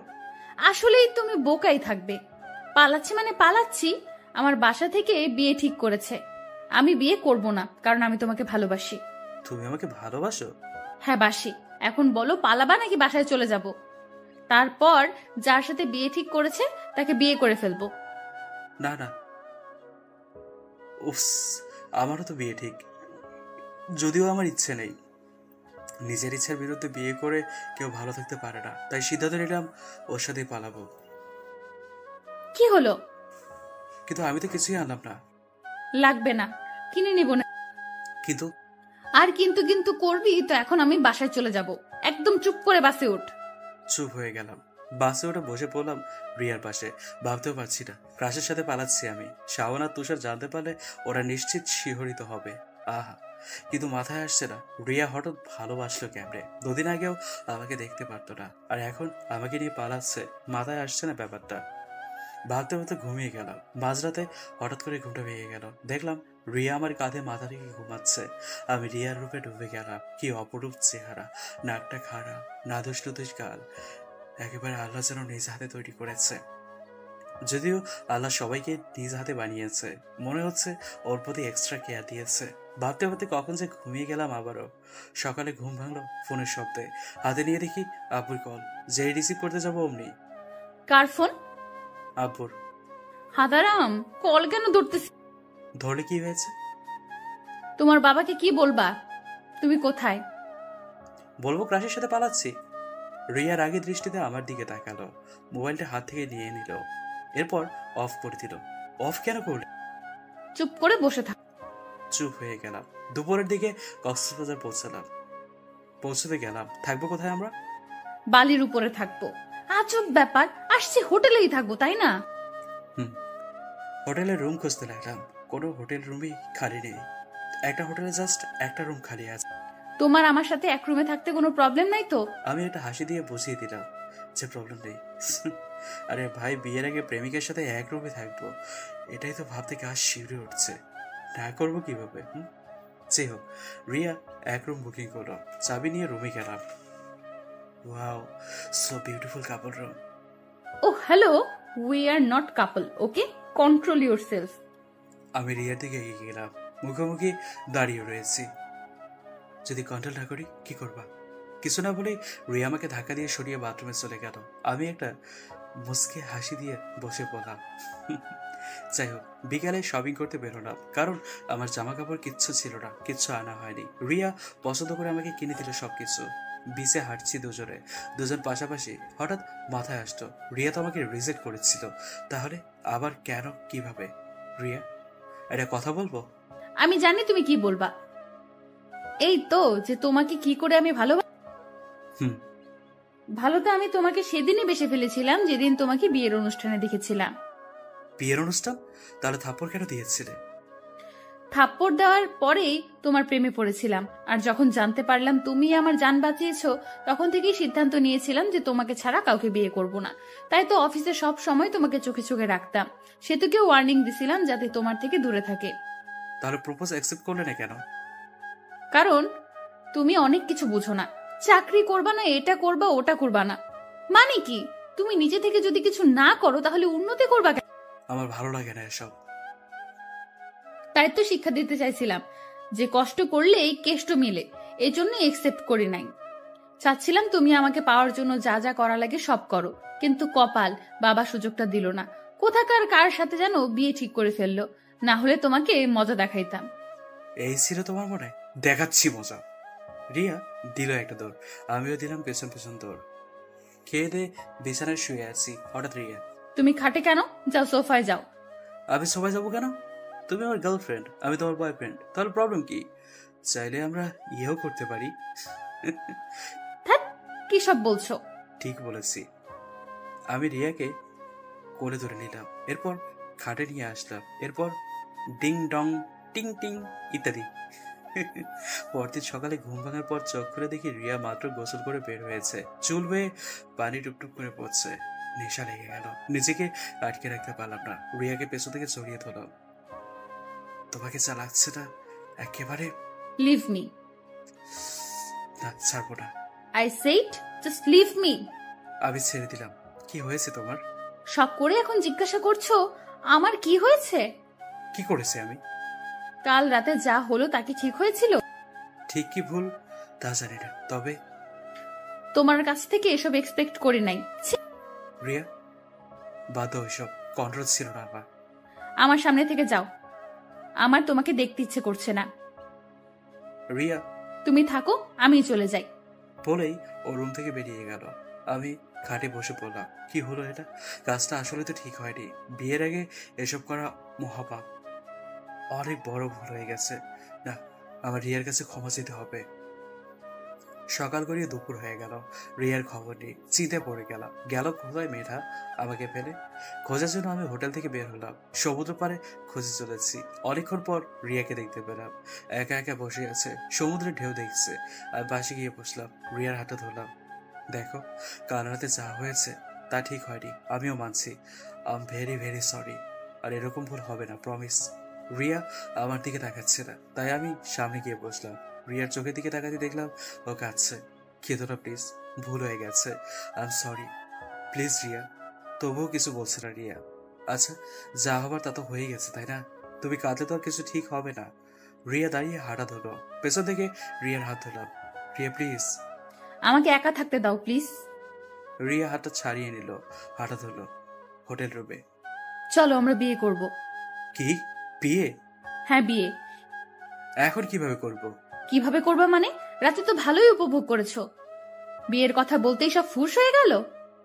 তা না, ফ্যামিলি ভাই বন্ধু ছাড়া কিভাবে বিয়ে করব? ওইসব কেমনে করছো? তখন ফ্যামিলি ভাই বন্ধু মনে পড়ে নাই? অবৈধ সম্পর্ক করতে ভালোই লাগে তাই না? আমি ভুল করেছি, আসলে তোমার সাথে পালানোটাই আমার উচিত হয় নাই। রিয়া, আমি তোমাকে ভালোবাসি, তোমার জন্য সব করতে পারবো। তাহলে বিয়ে করতে সমস্যা কি? কিন্তু কি করতে চাও বলো? বিয়ে করবা না নাকি আমি এখান থেকে চলে যাব? হ্যাঁ করব। কি করব? বিয়ে করব। তাহলে কালকেই আমরা বিয়ে করছি। কালকেই কেন? আমার ইচ্ছা, করবা কিনা তুমি বলো। করব। তখনই রিয়া এসে আমাকে জড়িয়ে ধরলো, আমিও জড়িয়ে ধরলাম। রিয়ার কপালে ভালোবাসার পরশ রেখে দিলাম। এত তাড়াতাড়ি বিয়ে করার চিন্তা জীবনেও করিনি। ভাবছিলাম কি আর এখন হবে নাকি। ভাবলাম জমিও কয়েক বছর প্রেম করব, তা না এখনই বিয়ে করে ফেলছি। আল্লাহ জানে কপালে কি আছে। পরদিন ঘুমিয়ে রয়েছি।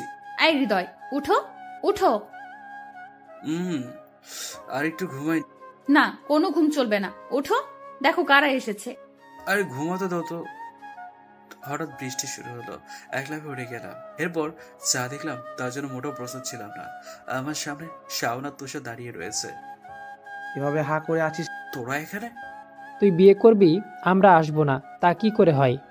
বেঈমান শালা, বিয়ে করার জন্য পালিয়ে এসেছিস আমাদের না বলেই। অ্যাকচুয়ালি আমি। থাক, বলতে হবে না, আমরা সব জানি। শাওন চোখ টিপো দিল। আমার আর বুঝতে বাকি ছিল না এসবে শাওনের হাত আছে। শাওন, সত্যি করে বলতো আসল ব্যাপারটা কি? বাচ্চা পোলাপায় নাছত, তোর এইসব বুঝতে হবে। শাওন, তুষার আর রিয়া হাসতে লাগলো। যাই হোক, দুপুরে খেলাম। খাওয়ার পর শাওনকে আলাদা করে নিলাম। কি বলবি, জলদি বল। আমি জানি তুই কিছু না কিছু করেছিস, বল তো কি করেছিস। শালা, তুই জানার জন্য এত পাগল কেন হইস? বলবি কিনা বল। আচ্ছা শোন তাহলে।